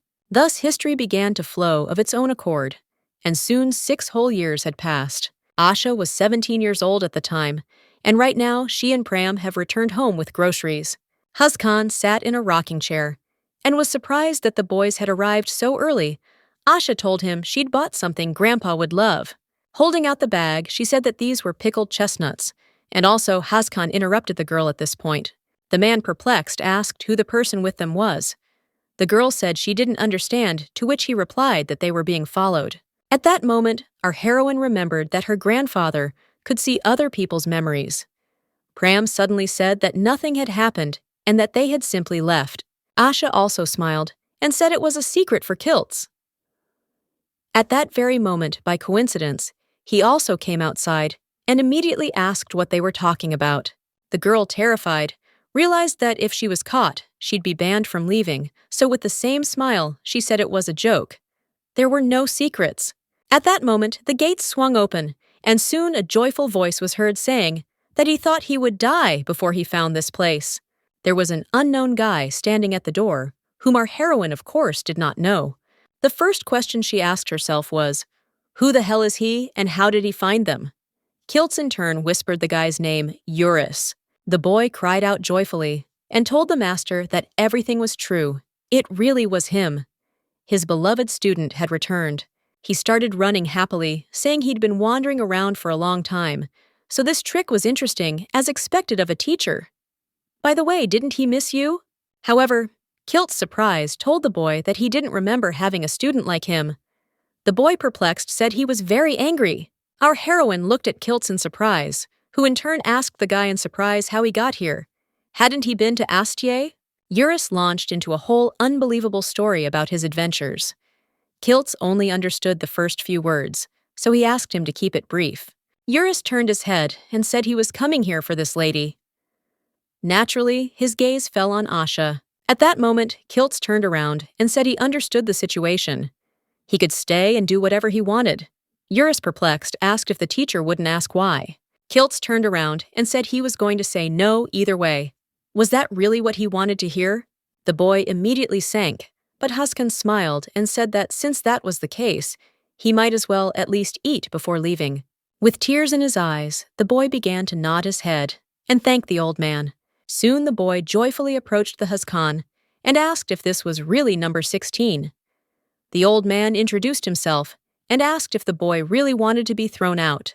Eurus said he had no idea he was a teacher too. He didn't even recognize him. When this happens, he realizes a lot of time has passed. Huzkan, however, told the boy that his face hadn't changed. He was just as hideous. Eurus laughed, saying that Aragon's relics were of great use. It was a slave contract in exchange for the position of Professor Yefranger, but in any case, wasn't this the body that swore to follow the path of magic? Our heroine was in shock at that moment. At that moment, she remembered that as a child, she had dated a guy who was going to enroll in Yefranger. Asha looked at the guy in bewilderment and asked if he was really a professor at Yefranger. The guy turned around and said, yes. He's the head of magical biology at Yefranger.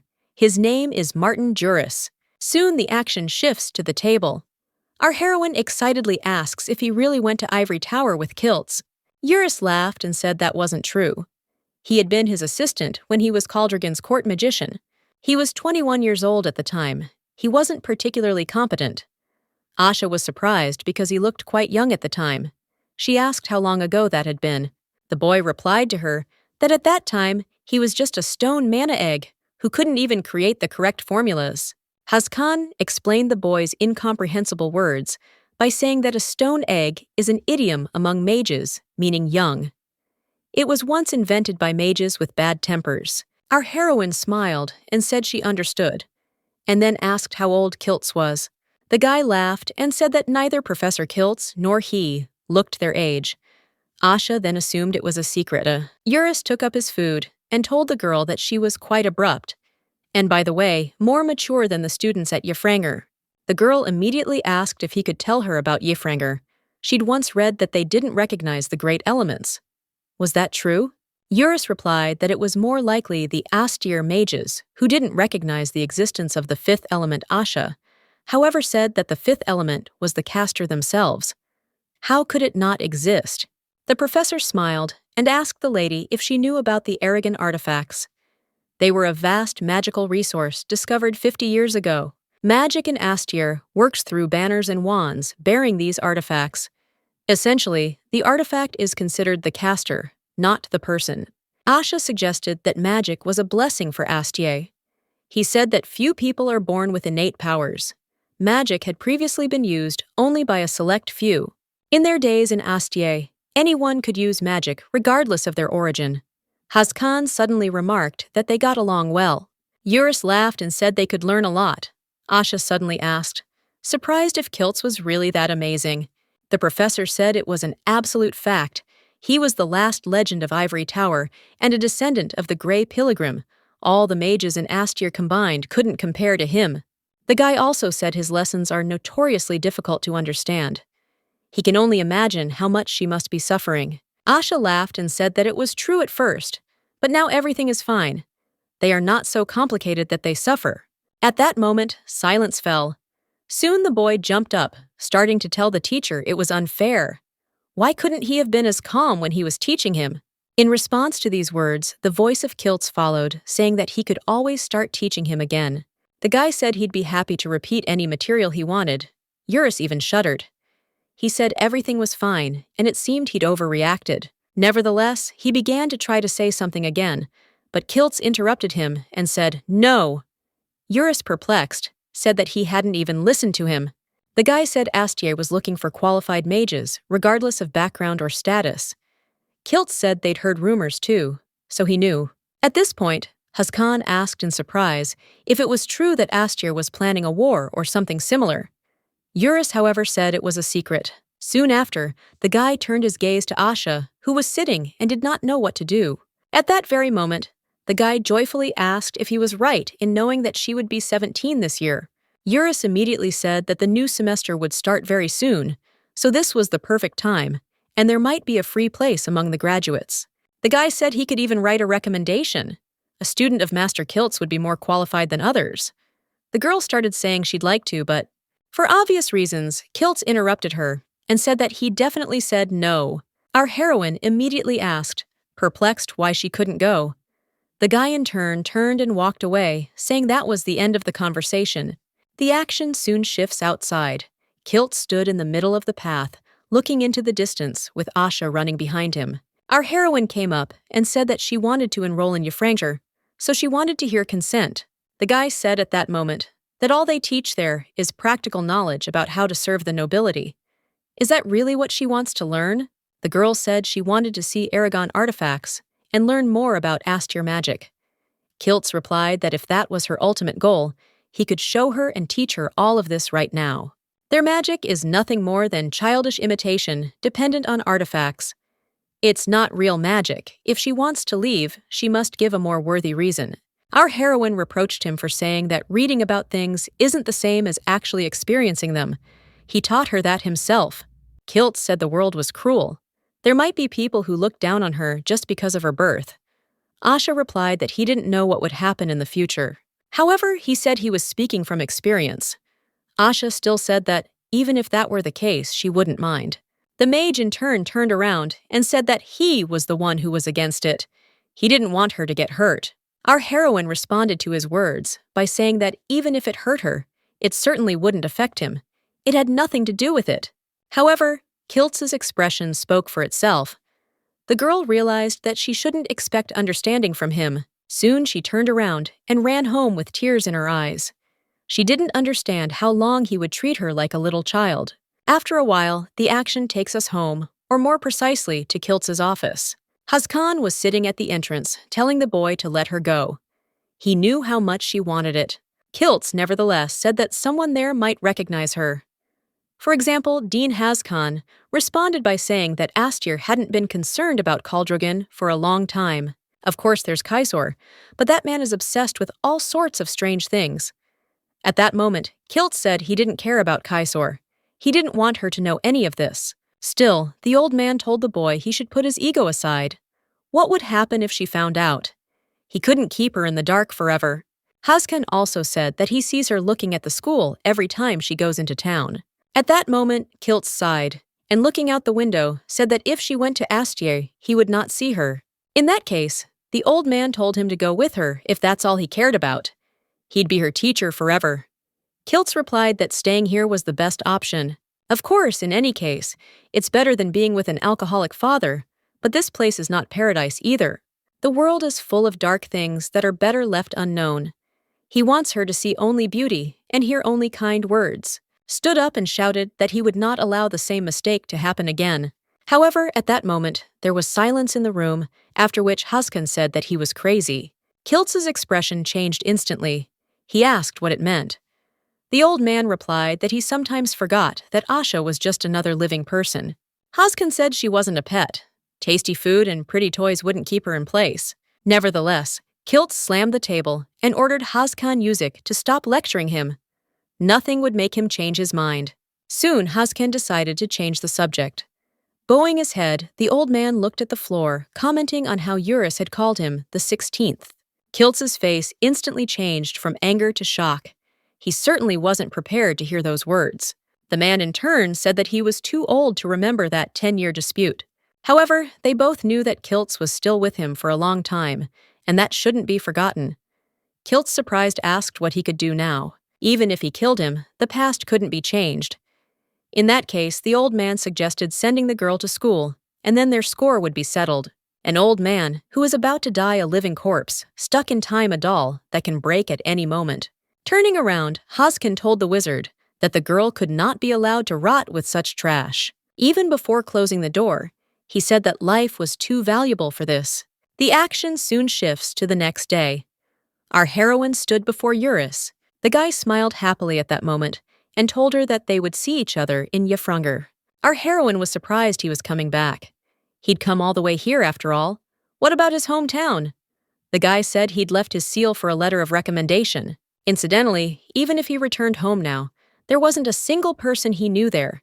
In any case, he wished her luck and said they'd see each other in a week. The girl smiled and watched him go, thanking him for calling her. Immediately after the guy left the area, the girl turned around and decided that it was time for her to get ready too. At that moment, Asha raised her head and noticed that Kiltz was watching her. She decided that even if they'd had a fight, she couldn't ignore him completely. She raised her hand to greet him. But, without even having time to say a word, Kiltz simply turned around and closed the curtain behind him. Our heroine immediately began wondering about various things. Had he really become disillusioned with her because of her persistence? However, he himself should know that he is not a talkative person, so why is he being so stubborn? One way or another, she began to climb the stairs. Kiltz came out of the room in front of her, also surprised to see them here. The girl, however, walked past him silently and with a stony face, thinking that she too might be angry with him, but she still decided to stop to look back. And at that moment, she saw Kiltz's face. Asha sped up even more, and running into her room wondered, why did he look at her like that? His face was incredibly sad, but she couldn't understand why he was like that. In any case, the action is postponed for a week. Prom helped the girl pack. He gave her socks, other things, and even a pillow. Asha laughed and said it wouldn't fit in the suitcase. However, the guy said with surprise that she would not be able to sleep without this pillow. And immediately, with tears in her eyes, she ran to prom, saying that she would miss him. The guy sighed and said that he did too. Moreover, he would really like to go with her too. Asha asked what Grandpa and Kiltz would do without him, to which he replied that they could manage on their own. Confused Hazkan asked if he really wanted to dump everything on the old man. In any case, the old man also said he'd feel better if she went with someone. Our heroine, perplexed, asked if he was really going there too. One way or another, after some time, the suitcase was packed, which meant it was time to leave. Soon the action takes us outside. It was time to say goodbye, so they went out to wish the girl good luck. Prom hugged Asha and asked her to take care of herself. The girl smiled and asked if she understood correctly as usual. After this, the girl ran to Hazkan, saying that there was no need for any sentimentality. Hugging him, she thanked him for everything. At that moment, the Hassan asked her not to let stupid children belittle her, and also to study hard. In any case, he decided she knew all this herself. Asha nodded, indicating that she had the best teacher. Just then, footsteps were heard. Of course, it was Kiltz who came out to say goodbye to her, but decided not to send her away empty-handed. The guy said it was a magical letter-sending box. At Yefranger, all letters are checked, so if she wants to write to him, she just needs to put the letter inside. Incidentally, our heroine seemed to have seen something similar in his office. In any case, she said it was a very unusual artifact and was curious about its origin. Kiltz said he made it himself, and she needn't worry about being caught since it had protective spells. Asha suggested Yefranger might raise questions. Kiltz, however, said that this was not the case at all. The girl then asked, surprised if this wasn't against the rules. Hearing no answer, Kiltz simply said he'd walk her to Brillant. A couple of minutes later, they were on their way. Asha couldn't understand whether this was an attempt at reconciliation. Suddenly, he turned to the girl saying he didn't know if she remembered something. The girl asked what happened, and the boy said that he once said that he didn't want her to know about the outside world. He admitted that even now he does not want to let her go, and does so with great force. If he had his way, he would lock her in the house and never let her out. His expression was tense. The guy also added that if his hands weren't tied, he would have done just that.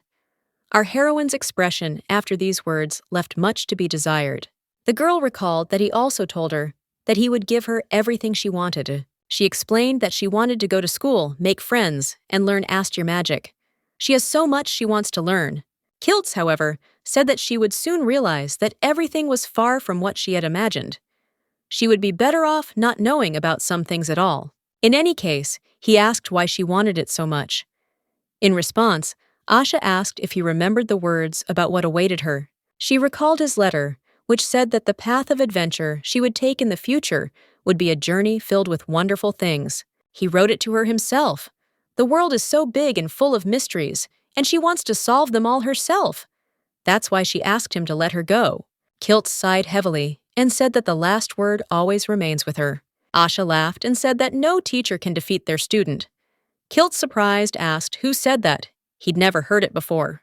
The girl laughed and said that she was the one saying it, and that she had just made it up.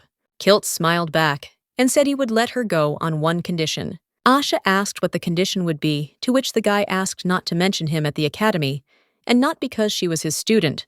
The girl assumed he wanted to keep his secret. Kiltz nodded and said he was glad she understood that. Asha took his hands and said she'd be back as soon as the semester ended and would write a lot. Kiltz replied that he'd be waiting for her letters. After a while, the action shifts to the city. Eurus met the guys, so our heroine said goodbye to Kiltz. Finally, Kiltz smiled and said that he wished her luck and a safe journey. A couple of minutes later, they were at the station. Seeing all these structures and trains, Asha asked in surprise if this was really a station. She said it all looked more like a palace. Eurus also said she'd be even more surprised to learn that these paths aren't finished yet. He explained that they were now only reaching the borders of Astier, and that next year work would be completed on laying routes to eastern Nurmaz, through the large meadows. Our heroine was surprised because these meadows are so vast. Asha decided to ask why they were laying out these paths. Eurus replied that it is the efficient transportation of goods that is the basis of prosperity. A short time later, our heroine was inside the train. Upon entering, the professor asked the girl to get in, as the train might soon begin moving. At this point, the girl asked what Filion was, because she had heard this word on the street. The guy explained that Astier is a form of address for a young unmarried woman. For example, she would be Filian Konak. The form of address for a man is Firaman. Asha asked if she understood correctly that she should address him as Firaman Eurus, to which he replied that he was too old for that. It was better to just call him Professor Eurus. By the way, he suddenly said that he knew it was inappropriate to talk about a lady's appearance, but she looked very much like her. Did the teacher mention anyone by any chance? Asha said yes. She looked like someone he knew. Eurus said he was only saying this because the teacher wasn't here right now. He followed her because he was surprised to see her. It's no understatement to say that she looks exactly like that girl. Our heroine was certainly surprised that even he knew about this girl. Eurus suddenly laughed and suggested that Kiltz had used the word acquaintance instead of any name. The girl nodded and said that was true.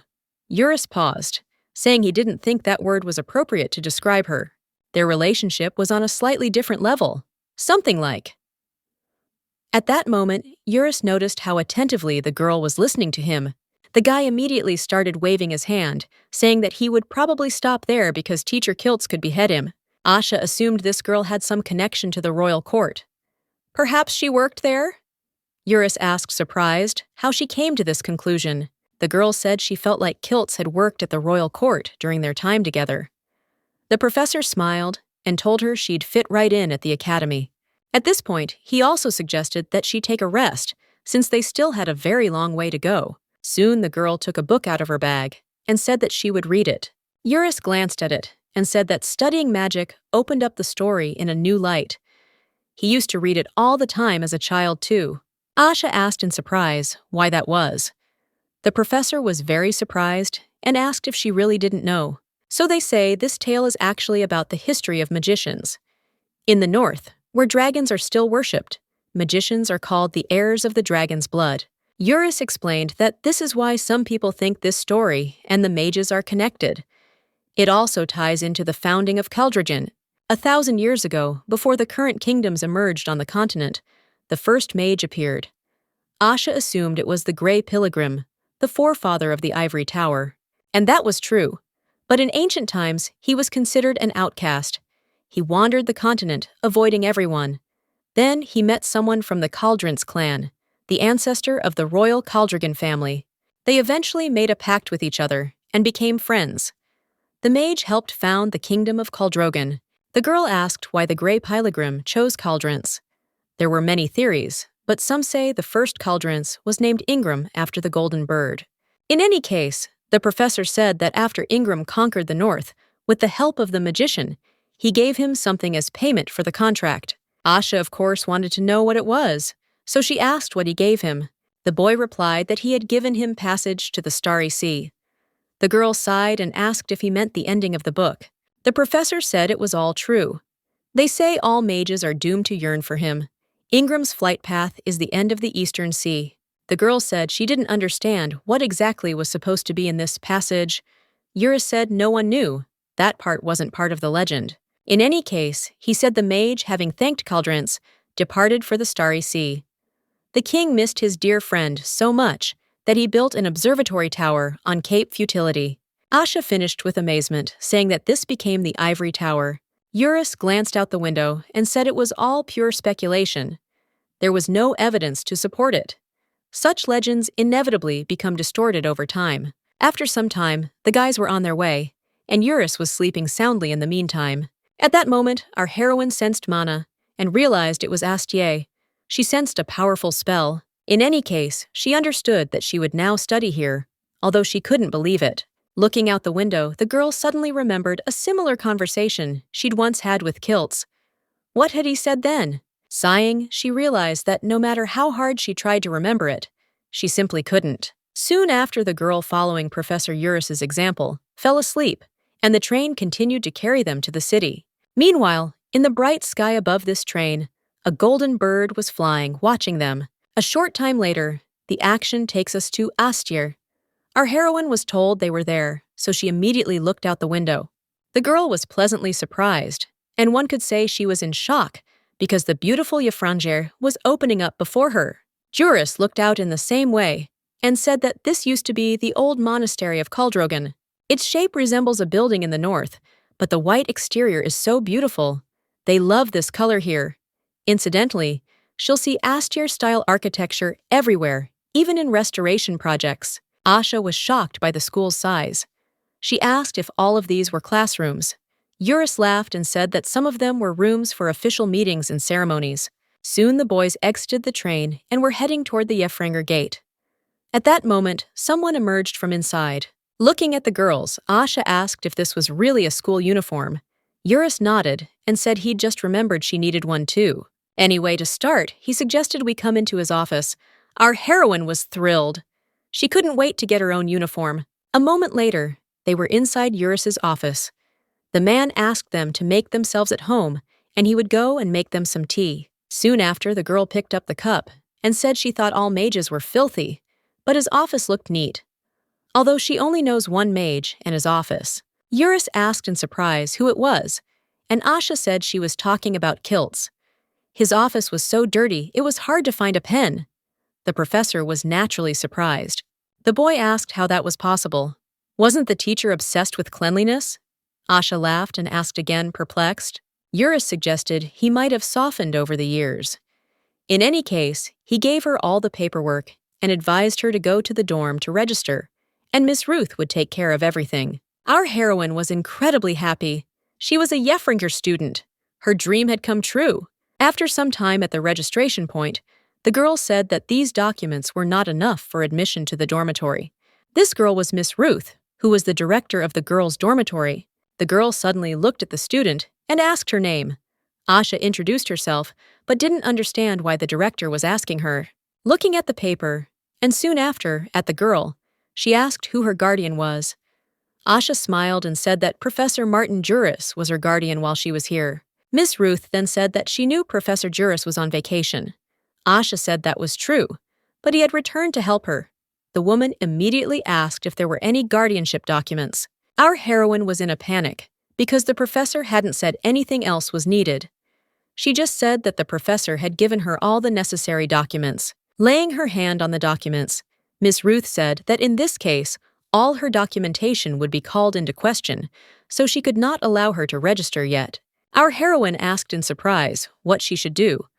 Ruth replied that she needed to provide documents confirming her representation. Asha was even more panicked because Kiltz was home now. Should she go back to pick up the document? At that moment, a guy with red hair opened the door to the director's office and immediately said in surprise that he didn't know that Miss Ruth had a visitor. Anyway, he came in and asked what was wrong. Our heroine said that Miss Ruth had mentioned the need for a guardianship certificate, but she didn't have one. The guy asked again, to which the girl replied that the student hadn't provided all the necessary documents. This is a common mistake. The guy asked to see the documents. So Asha Konak, from Kalinsia, her guardian is Professor Juris. According to the order, she is being enrolled through a special process. He was surprised that she had special clearance, but soon said that he did not see any problems. However, the director said that any person who has a guardian instead of their representative must provide identification documents. The guy perplexed began to say that if she had a guardian, then the representative simply couldn't come. It even takes 3 weeks for newspapers from Kalinsia to get here. He asked if Miss Ruth really wanted the girl to sleep outside. He asked her to be gentle with her. The principal still mentioned the rules. The guy smiled and said he'd brought the very book she'd asked for, so the matter was settled. They could go and Miss Ruth would take care of everything. Asha thanked him. A short time later, the boys were outside. The girl sheepishly thanked the guy for his help. He told her that Miss Ruth was simply unbearable. He had never heard of anyone asking for any kind of guardianship certificate. Asha didn't understand why she did it since they were even meeting for the first time. The guy said he had no idea either. Maybe this is what it means to be an old lady. The girl wondered why this happened, and at that moment, the guy asked if she remembered him. Our heroine looked at him and actually noticed that this was the same boy she saw in childhood. She mentioned Arundel Lake with surprise. A Mountain Pearl Inn! The guy smiled and said it was all true. By the way, he never imagined they would meet again. The guy also introduced himself. His name is Lincio. Asha, however, said she was surprised he remembered her, given that it was so long ago. He said they still talk about what happened that day, especially his mother. That magician made a great impression on her. Afterwards, he asked if the magician was still alive. Our heroine began to say his name, and a moment later, she laughed nervously, saying that her teacher was fine. Afterwards, the guy said that special clearances are quite rare. She was probably the first in Yefranger history to receive one for her graduating class. Asha said Professor Uris knew her teacher, and when she said she was interested in Yefranger, he wrote a recommendation. Lincio, perplexed, asked if she was talking about the weird guy in charge of magical biology. Asha asked why he was weird, and the guy asked her not to let him fool her. The girl, by the way, said she didn't know much about him, only that he was an old acquaintance of her teacher's. Lincio said he could get a little nervous during practice. By the way, at that moment, the guy suggested that if she was here on his recommendation, then that meant she was a commoner. Asha was surprised by the question and said yes. She soon wondered if she should have said it at all. She remembered how Kiltz always spoke ill of stupid aristocrats. Asha asked Lincio if he wanted her to start calling him Sir. The boy laughed in bewilderment, saying they were only nobles because of their grandfather. He'd received the title decades ago. There was no need to treat him any differently. Our heroine smiled and looked at him and said that this was even good. At that moment, Lincio asked if he could introduce her to his friend. He was probably in his dorm. Asha, of course, agreed. Our heroine was, of course, only too happy to make new friends. That was until one thing happened. The boys shouted in confusion, saying that Mr. Domino was coming, so they told Asha to crawl under the bed. Inside, she tried to figure out how this had happened. The girl thought she was doing something wrong, while Mr. Dominon told Lincio he still hadn't learned to clean up after himself. The boy scratched his head and apologized. The man nevertheless told Lincio Kesor that he was dissatisfied with his behavior. Our heroine was incredibly surprised as soon as she heard the guy's last name. What does Kaisor mean? Mr. Dominon realized it was he, the scoundrel, who had caused the commotion in the girls' dorm. He advised him to be careful because he was watching them. Shortly after, Lincio approached the girl and extended his hand to her, telling her that she could climb out. However, our heroine was still shocked that it was Lincio Kesor. At this point, Lincio's friend, Mahiran Rochestanen, asked Lincio if he had given his books to Mrs. Ruth. The guy asked him to listen. He asked Mahiran if he knew how he was caught in the girls' dorm. He had made a deal with Miss Ruth to keep quiet about the book, so he was supposed to give it to her, so she wouldn't tell his parents. Bewildered, Mahiran asked if he knew how rare the book was. Lincio said he knew it was only published in Kuldrogan, but luckily he had a close friend from the north. He was surprised to find one in his collection. Mahiran covered his friend's mouth with his hand. The boy sighed in bewilderment and asked for Lincio's forgiveness. He may seem like a frivolous fool and a thief, but he's actually a good guy. Lincio asked him to stop badmouthing him right in front of Asha. The guy coughed and suggested they leave Asha surprised, asked where they were going. He looked at her in surprise and said they would go to her dorm. However, the girl reminded him of Miss Ruth's words. Lincio in turn reminded her that he'd given her the book, so everything was settled. Mahiran, perplexed, asked his friend if he could at least look guilty. Soon after, our heroine was lying on her bed in her room. Luckily, Lincio's words were indeed enough. She was just thinking about him.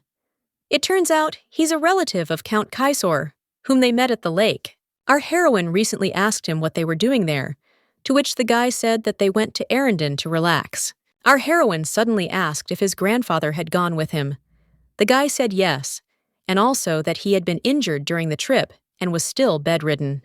Lincio said it wasn't fatal, but it was in a lot of pain. That's why his parents made him visit every holiday.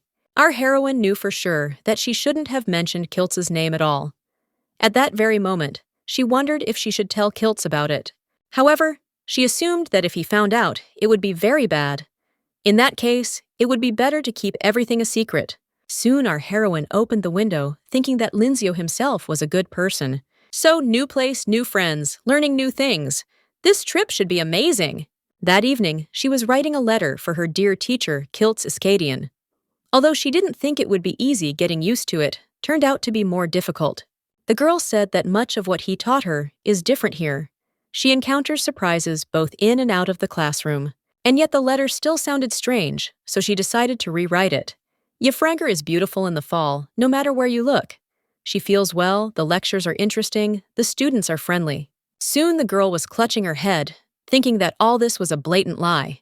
The activities are postponed a week earlier, or to be precise on the first day of classes. Our heroine entering the auditorium realized that there was not a single familiar face around her. However, at that moment, the girl was called to them by Lincio and Mahiran, who waved to her in a friendly manner. Our heroine was incredibly happy that she was in the same class with them. At that moment, the door opened, and everyone had to take their seats.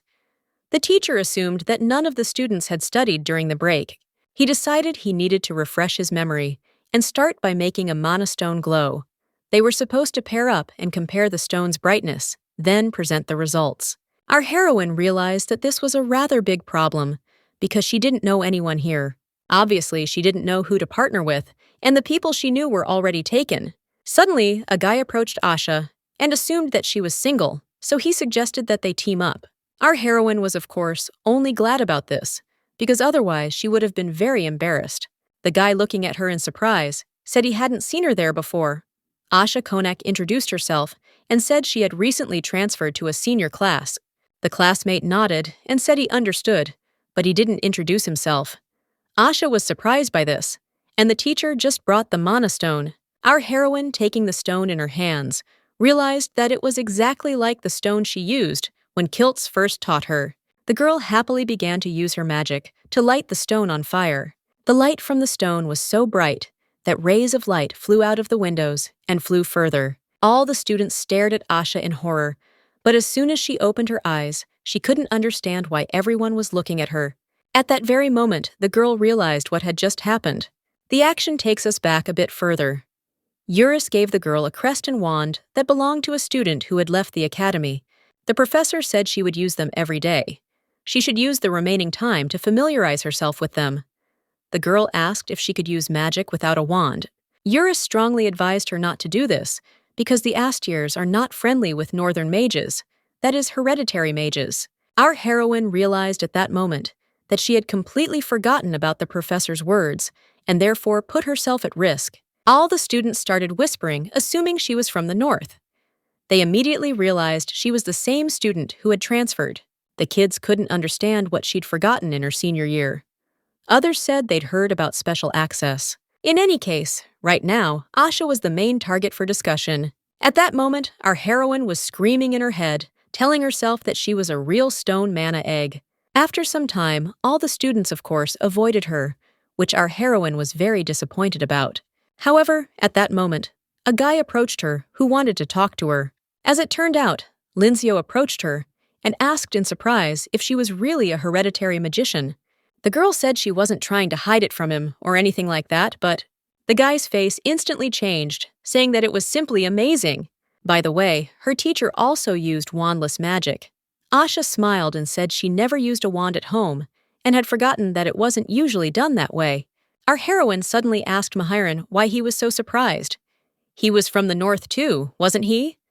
The guy said yes, but a hereditary mage remains rare. Lincio immediately pointed out that if your fellow northerner was so surprised, it wasn't surprising that everyone else was shocked. He asked her to ignore them. Our heroine, of course, tried to think so, but in any case, now everyone is avoiding her. But luckily she had Lincio and Mahiran. She wouldn't have known what she would have done without them. In that case, the girl took up her pen, thinking that she could write more about these two. How are you, Kiltz? I've already made 2 new friends here. Lincio is smart and funny, and never treats me any differently than anyone else, for which she's very grateful. Mahiran is a nobleman from Kaldrogan. He traveled all the way to Astier to study. He is always polite and formal, reminiscent of a fairy tale prince. They are both very good friends. I'm doing well, so please pass on my best wishes to Pram and Grandpa. Sincerely, student Asha Konak. The girl placed her letter in the Kiltz artifact. After some time of training, our heroine finally received her uniform. Now she felt like a part of this academy. However, the girl still forgot where the library was. She needed to remember it quickly. At that moment, she began to walk past some guys who were talking animatedly. Suddenly, one of them noticed Asha and asked the others to take a look. Eventually, their eyes met. Asha clearly remembered that these guys were from her class, but she didn't understand why they stopped talking and why everyone was staring at her. Our heroine decided that the best solution would be to simply walk and as quickly as possible. However, one of the bullies tripped her, causing the girl to trip and almost fall. With great difficulty, she managed to stay on her feet and immediately asked what had just happened. The guy, surprised, said it was his mistake. Asha wanted to say that everything was fine, but the guy interrupted her, saying that next time he would aim better to make her fall. The girl was speechless at these words. The boys started laughing and saying that Kaldrojin had been sending out a lot of spies lately. The boys asked her if they understood correctly that she had come here to spy on them. All they know how to do in the north is steal, and that's not surprising considering they're retarded. The girl screamed, saying she wasn't from Kaldrogin, but from Kalincia, and that it was a separate country. The kids thanked her for the geography lesson, but said the fact remained that she was a country bumpkin. One of them asked why she carried wands when she could use her real magic without them. By the way, weren't those inners things? Where did she steal them from? At that moment, a female voice came from behind them. The girl said that, as far as she remembered, students were forbidden from arguing on school grounds, regardless of the reason.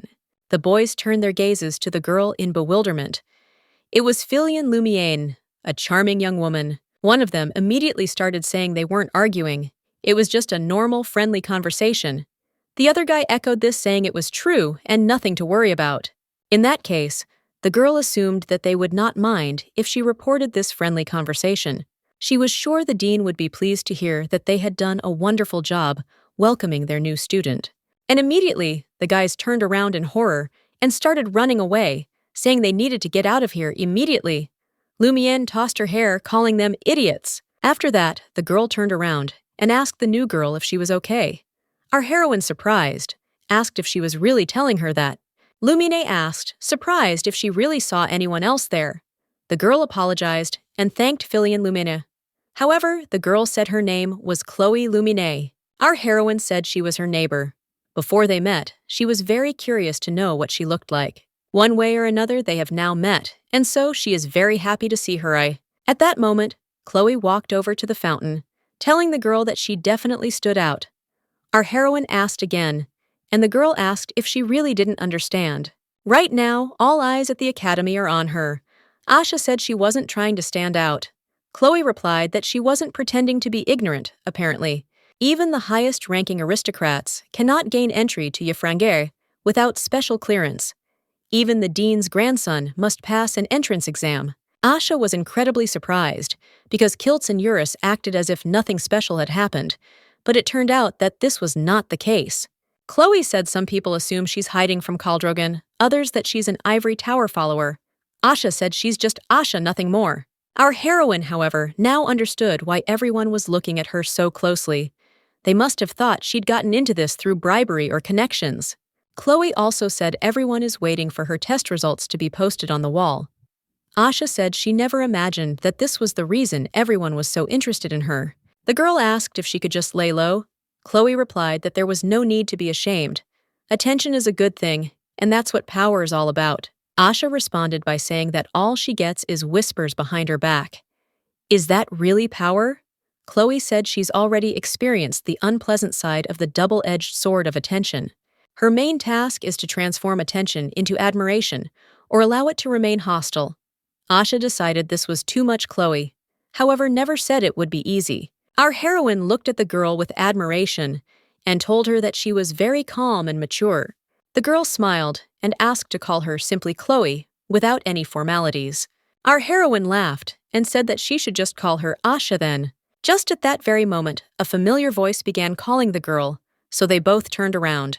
The source of this voice was Lincio and Mahiran, who were walking towards our heroine. Chloe reacted very strangely upon seeing them. She immediately stood up and said goodbye, saying that they might meet again. Lincio approached surprised and asked the girl if she knew who it was. Was that why she hadn't met them in the library? Asha, surprised, asked if he knew Chloe. The guy said that everyone in Yfrangir knows about this angel because her beauty is divine. Asha understood her words immediately. Whether to pay attention or admire her, it was entirely up to her. Incidentally, I wonder if all noble children grow up with this mindset. A short time later, the interim results for the training were announced. Our heroine was in second place. The girl couldn't understand how this was possible. She was certain she had thoroughly studied both the theoretical and practical aspects of mystical research. The girl guessed she'd missed a couple of questions in geometry or history. In any case, the gap was so small. Asha suddenly wondered if Kiltz would be disappointed in her if he found out she didn't take first place. Meanwhile, the students whispered in surprise about the newcomer. Our heroine, in turn, was thinking that as a Kiltz student, she should study harder. She'd start reviewing her homework right now. Of course she'll do this right after she visits the kitten. That's exactly what she decided to do. On the academy grounds, our heroine found a small furry miracle, which she often visited to cuddle and check on its condition. While courting the cat, she said she was too adorable. Then the girl asked the cat if he wanted some food. Or did he not eat human food? At that moment, a classmate approached the girl and asked her if he was right in knowing that her name was Asha Konak. Our heroine, perplexed, asked why he was asking this, if he knew perfectly well who she was, since they were in the same class. The man was Dalkian Amadiu. The girl guessed from his expression that he was there to criticize the new student. She tried to guess what he'd say. Probably that he didn't like her. Firstly, because she was a hereditary mage, and secondly, because she was a transfer student. And thirdly, she assumed that Dalkian hated the fact that a commoner like her was attending a school for nobles. However, the guy said all three were wrong. Asha asked him to let her know if he found a fourth reason she hadn't heard of before. Dalkian sighed heavily at that moment and told the girl that she was getting on his nerves. Asha, perplexed, asked what he was talking about, and he told her to be careful with her grades in the future. She shouldn't let herself be overshadowed again. Soon after these words, the guy turned around and went about his business. Our heroine was slightly stunned by this conversation, because she didn't understand what had just happened. Who is Luayal Amadieu? He is someone who made a significant contribution to the development of the Astir nation. A pioneer who brought magic to a wider audience. This is the founder of Yefranger and its current dean for many years, the conqueror of wonders, Luayal Amadieu. Dalkian Amadieu, in turn, is the dean's grandson. So Asha wasn't surprised. The name sounded so familiar. Lincio was surprised that she was studying even during breakfast. Asha, in turn, said she should put Dalkian Amadieu to shame. Yet he had an incredible to-do list. Our heroine couldn't understand how this was possible, since even her teacher was far from perfect. Mahiran asked the girl what her teacher was bad at. She said that her teacher could never find anything, and that he was terrible at cooking. Linzio laughed and said Dalkian was a pompous jerk, but he shouldn't let himself be knocked down. It's just his way of making fun of him, almost like a natural occurrence. He had to allow himself to think he was just messing around. Mahiran told his friend he should be less rude, but he couldn't help but agree. Lincio then commented that the other girls seemed to like Dalkian. They said he was the perfect representative of the young democracy. However, our heroine shook her head, saying that this couldn't be true. She found him utterly disgusting. Besides, looks have nothing to do with liking someone. For example, does Lincio really like Chloe just because she has a pretty face? The guy laughed and said that wasn't true. He liked girls who smiled often, who were bright as the sun, honest with their feelings, and had golden hair, just like... Our heroine slammed the table and said it was all true. She'd never be able to get a guy like him. Lincio, shedding a tear, told her she was sweet. The action soon shifts to our heroine's room. She finally sees that the Kiltz box is glowing, meaning he's answered. However, before reading the letter, someone knocked on our heroine's room door. As it turned out, it was Chloe, with whom our heroine successfully became friends after that very incident. Once they were settled, our heroine commented on how much of an asshole Amadieu was. Asha asked if Chloe knew what he'd said to her the other day. In the letter, by the way, Kiltz said everything was fine. Haskan was complaining about his back, and Pram was really bored, but they were both healthy. Chloe incidentally said at that moment that Amadieu wasn't that bad. Kiltz was glad the girl had found friends she could connect with. At that moment, Asha, perplexed, told Chloe that she would never let her friend date a guy like that. In a letter, Kiltz asked Asha to ignore students who were cold to her. It wasn't her fault. Some still have the nasty habit of judging by their heritage, not their actions. Our heroine said that he was very annoying, to which Chloe said that she could not deny that he was the most enviable Firaman. The girl, perplexed, asked what this meant. Kiltz continued in the letter, saying that she could see things differently because she always managed to find the good in everything. He hoped she would gain valuable experience in Yefranger Asha, told Chloe she knew little about arranged marriages, but she wanted her to meet someone nice and live happily ever after. Chloe asked, surprised, who she meant by someone nice. Kiltz had said that human beauty is like a grain of sand. Up close, all you can see is that they're dirty and countless. However, step back, and you'll find a picturesque sandy beach. Asha said at that moment that she had in mind someone she liked and who she would love in return. Chloe thanked the girl and said it was very kind of her. Kiltz asked her to feel free to ask him for help if she had any problems. By the time she read this, he hoped she would have already passed her autumn exams, so he wished her well and would wait for her reply. After the autumn exams, the weather became worse and colder as winter was approaching.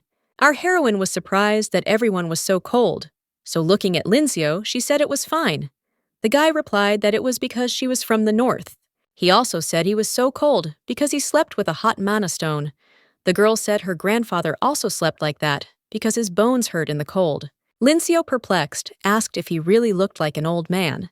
Just then, Mahirin, who had been looking for the boys, arrived. Lincio mentioned hearing that he was taking private lessons from Professor Muslon. Mahirin said rumors spread quickly, but it was true, he was interested in weaponry. Asha asked if they were talking about magical enhancement. The guy said that was true, although there were too few mages to create weapons in such large quantities. He believes that combined with Astier's secret technology, mass production will be possible. At this point, the girl also said that he had said that there were several generations of knights in his family. The boy said it was all true. Many also call their family Sword Caldrigan. He studied swordsmanship with the Northerners from a very early age. Asha said she wasn't surprised now that he held the wand like a sword. She said it was actually very good because his core was completely stable. Lincio was delighted to hear such high praise from a top-notch student. However, he still had a long way to go. He would have to focus on. At that moment, our heroine turned around in surprise. She noticed that a crowd of people had gathered around Dalkian, admiring his skills. The boys didn't want to admit it, but his skill was still impeccable. The magic sword he created was simply perfect. At that moment, the guy raised his head, because he noticed someone's too intent gaze. Seeing Asha looking at him, the guy immediately smiled slyly and stared at her. The girl snorted, thinking that he might be a talented magician, but she still found him disgusting. In any case, she went to Mahirin and asked him to help her practice. Mahirin was only happy about this, so after a while, our heroine was busy with work. Our heroine twirled her wand and emitted a whole bunch of mana from it. Mahirin, looking at this, said it was very beautiful. He envied hereditary mages who could freely wield any magic regardless of element. At that moment, Asha assumed his element, if she wasn't mistaken, was water. Was he trying to possess others? The guy said his elemental test results showed water. Mahirin never considered studying anything else again. At that moment, our heroine asked if she remembered correctly that the Astiers didn't believe in the theory of the 5 elements. The guy said that, in fact, this is the main difference from Northern magic. Personally, he believes that the 5th element acts as an intersection linking the other 4 together. His teacher said that magic is the result of interaction between people and the world. So if you removed the magic caster from the equation, the entire concept of magic wouldn't exist. In this case, it turns out that the 5th element, the caster, acts as a point of intersection. Asha said that's correct, as long as the caster is convinced all elements will be open to them. Mahirin then asked why Yafranger was sending his students to take the aptitude test Lincio, then asked what they were talking about. Our heroine said that learning several elements takes a lot of time. Focusing on one might be more practical. Mahirin found this convenient. By the way, in practice, magic doesn't seem to be as terrible as Kiltz described it. Anyway, the action shifts to the library. Asha, picking up a book, decided there was one here that would be useful to Mahirin. Reaching for the top shelf, the girl tried to get the book she needed. However, just before she could take the book, someone got ahead of her and took it. Our heroine turned around in bewilderment, and it turned out that this was the work of Dalkian, who said that he took her first. The girl immediately asked him what he wanted to get for it.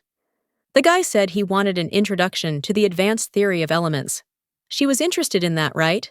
Our heroine looked at him in bewilderment and said that he didn't even know what she was talking about. In that case, the guy said that might be true, but it was still a bit boring for him. And yet he didn't let her go. And before he did, he called out to her. The girl turned around confused and asked what he wanted from her. The guy pressed her against the wall and began to look closely into her eyes. He decided not to beat around the bush, so he asked the question directly. Why was she running away from him? Our heroine, nevertheless, decided to pretend that she didn't understand, so she asked in surprise what he was talking about. The guy repeated his question. Asha asked if it was really that obvious. It was because he hated her. He was offended that her name was on the board below. However, Dalkian said he didn't say he hated her. Asha, confused, asked if that wasn't what he meant. In any case, if that's all, then she asked to let her go and move away because she wants to leave. However, he stopped her again, saying that he was proposing to her to arrange a competition for the winter exam. He was against her. Our heroine was very surprised by this proposal, so she turned around and asked why this was necessary. The guy said it would be an honor for him as the dean and for her as her teacher. Asha tried to stop him and ask why she should participate. Dalkian thought the relationship between student and teacher was especially valuable in the North. Our heroine said that was true, but is it related? Anyway, Asha said that she doesn't know why he hates her so much, but if she wins, she wants him to stop talking to her. This request touched the guy incredibly, but he could do nothing but agree. The action shifts to Professor Travian's lesson.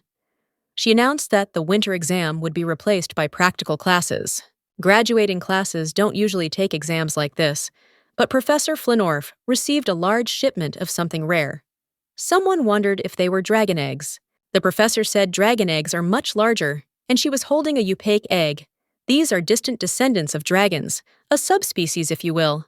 The task will be to crack this egg. The guys asked if they should really dissect it while it was still an egg. Travian said that if they wanted to see it hatch, she wouldn't recommend it. The girl said their safety was far more important to her. The victims of the upake attack left much to be desired. Soon the chatter began. Linzio said that even the final exam always involved dragon bones or blood. Looking at Asha, he suspected the Northerners wouldn't like this.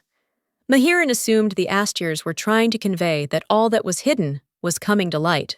In any case, the guy said that in the North, upake are considered very docile. He didn't expect such a sinister description. At that moment, our heroine asked in surprise if he would crack the egg. The guy replied that he didn't have much of a choice. Looking at the egg, Asha said that was the whole problem.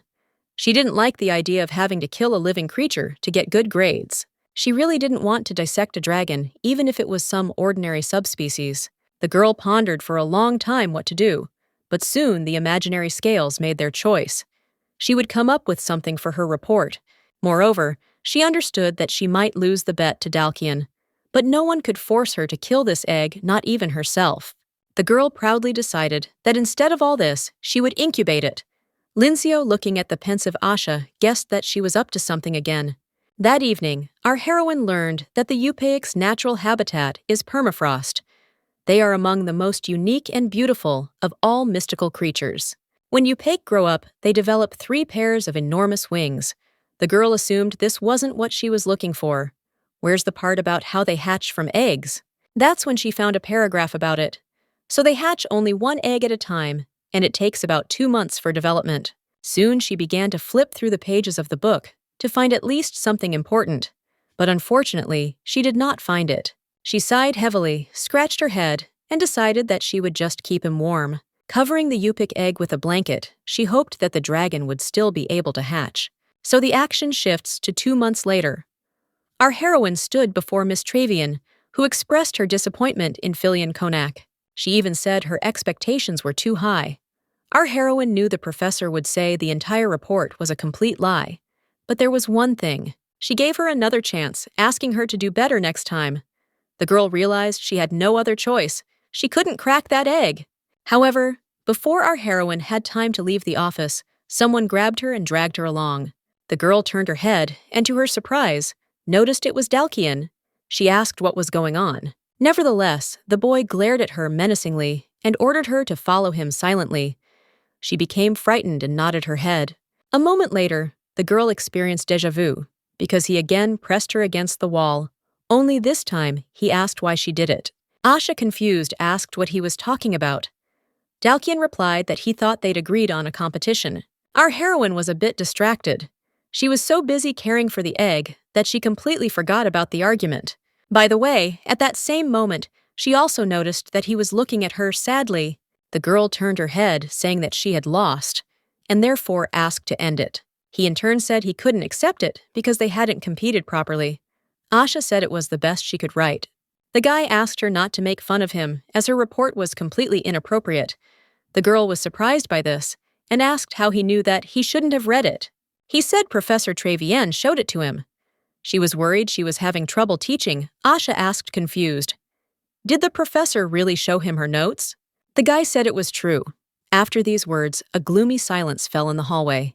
Our heroine hung her head and said that she didn't do the task at all because she felt sorry for the egg, so she faked the report. Looking at Dalkian, she asked if he was happy with this answer. He looked at her in confusion and said he didn't understand why they did that since it was their winter exam. Asha asked if he'd completed the assignment. He said he'd dissected him and analyzed everything from his skeleton fluids and structure right down to the various habits he could deduce from his physical reactions. The guy asked why he should have any doubts. Since it wasn't humans hearing these words, our heroine was in incredible shock. Without saying a word, the girl kicked him in the leg, the boy feeling it was incredibly surprised. Our heroine, in turn, told Dalkian Amadou that he was the worst person she had ever met. Soon, Linzio was laughing, saying that in her eyes, he was like that. When they were little, he was the only one who could touch a dead animal without hesitation. Asha said this guy seemed born without emotions, which is why he irritates her with his strange words. Linzio still insisted he wasn't that bad. The guy said he once mistook him for a girl, and he got angry at him. Asha, surprised, asked if it was true. Linzio nodded his head, saying that Dalkian had shoulder-length hair and looked like a cute little angel. He took the hairpin from his mother's jewelry box and gave it to him, but he got angry and threw the same hairpin in his face. Asha, hearing this story, was very surprised. Linzio also said they had a serious fight.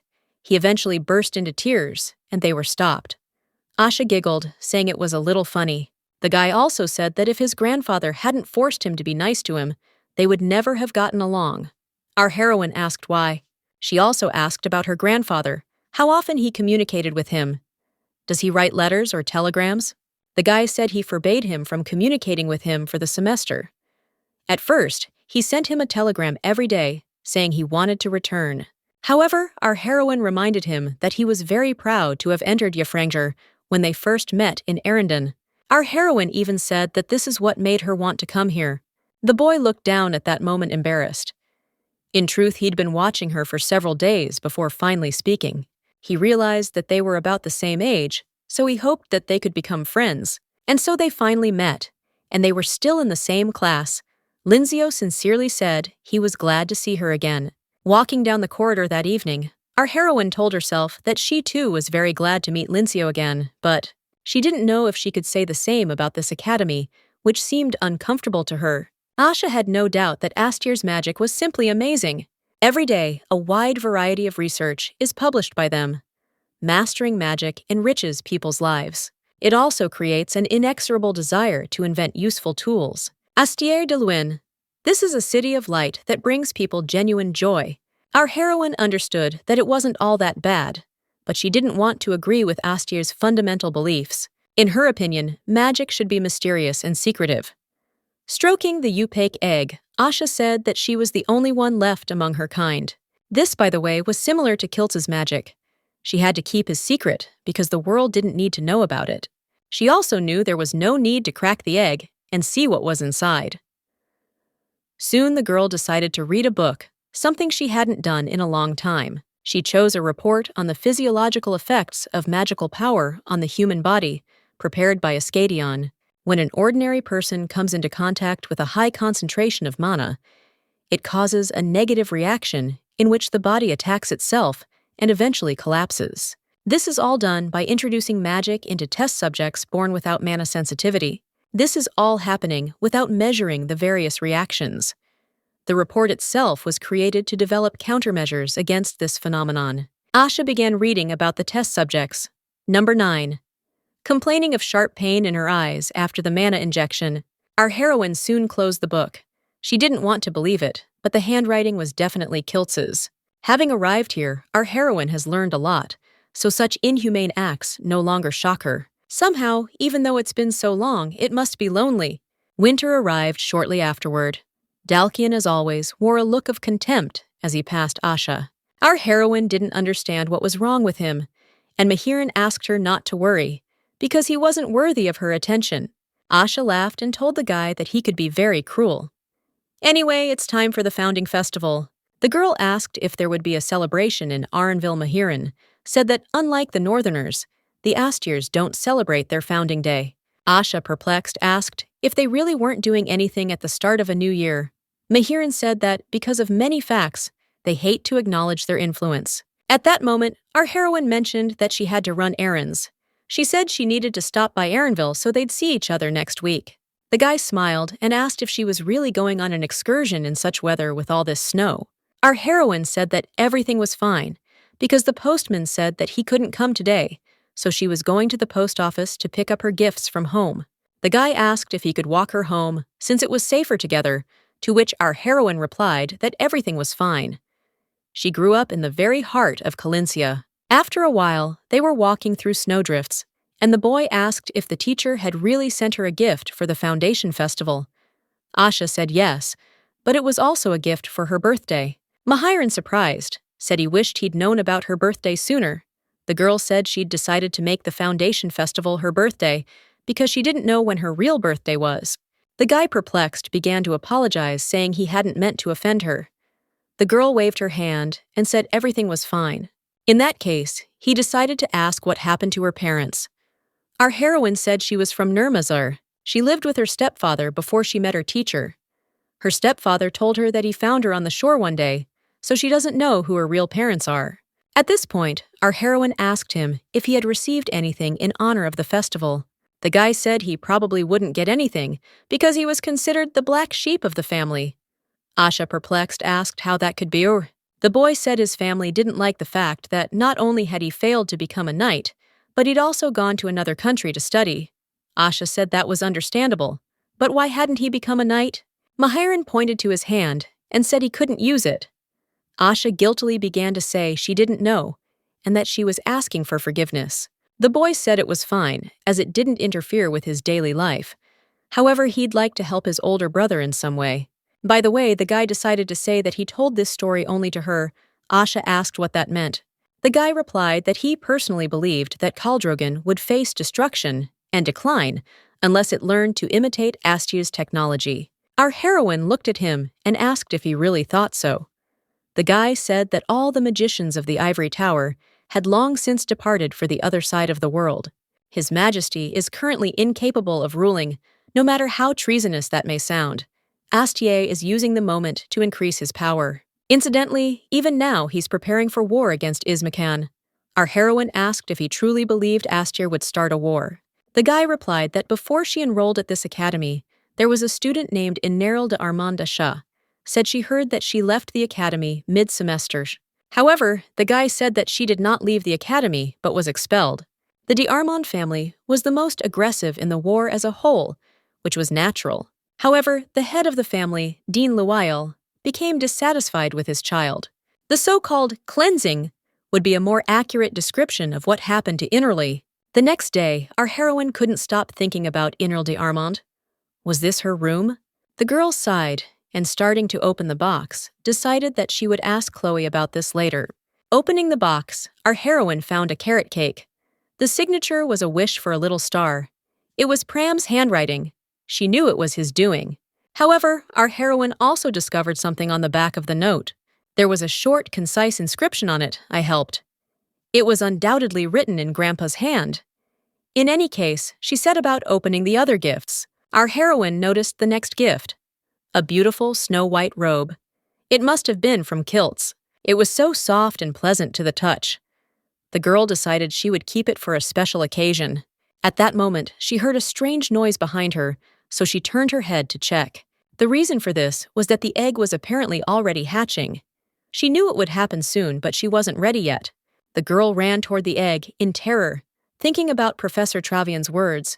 She needed to fight off Upake with this robe. However, there was no need to do this. As soon as the egg was crushed, a snow-white Upik emerged, even purring. Our heroine was incredibly touched, because he's charming, None of what Professor Travian said was true. The baby immediately accepted the girl as his mother and rushed to lick her. Our heroine was delighted. She said he was as white as snow and that she would call him Ease. After some time, our heroine sat down at the table because she needed to write something to her family. Incidentally, Kilt seems disappointed that she hasn't been home since she started studying at Yefranger. All his letters are filled with disappointment. In any case, when she started writing the letter, she decided that she would not mention Linzio. But what should she write about? She wasn't sure anything would arouse Kiltz's suspicions. Glancing at Ease, our heroine asked if he wanted to go for a walk. He joyfully began to kiss the girl's hand, making it clear that he really wanted to go for a walk. Our heroine wrapped him in a scarf, saying that she knew he was uncomfortable, but she asked him not to move. After some time, she came to a place where she could let Ease roam freely. She was delighted that Ease liked the place. She believes all her research was worth it. However, at that moment, Yupik, for some unknown reason, assumed a fighting stance. Our heroine grabbed him, telling him to be quiet. No one should hear them. Somehow she couldn't understand what had the little one so upset. At that very moment, a familiar voice was heard behind our heroine, asking Konak what she was doing there.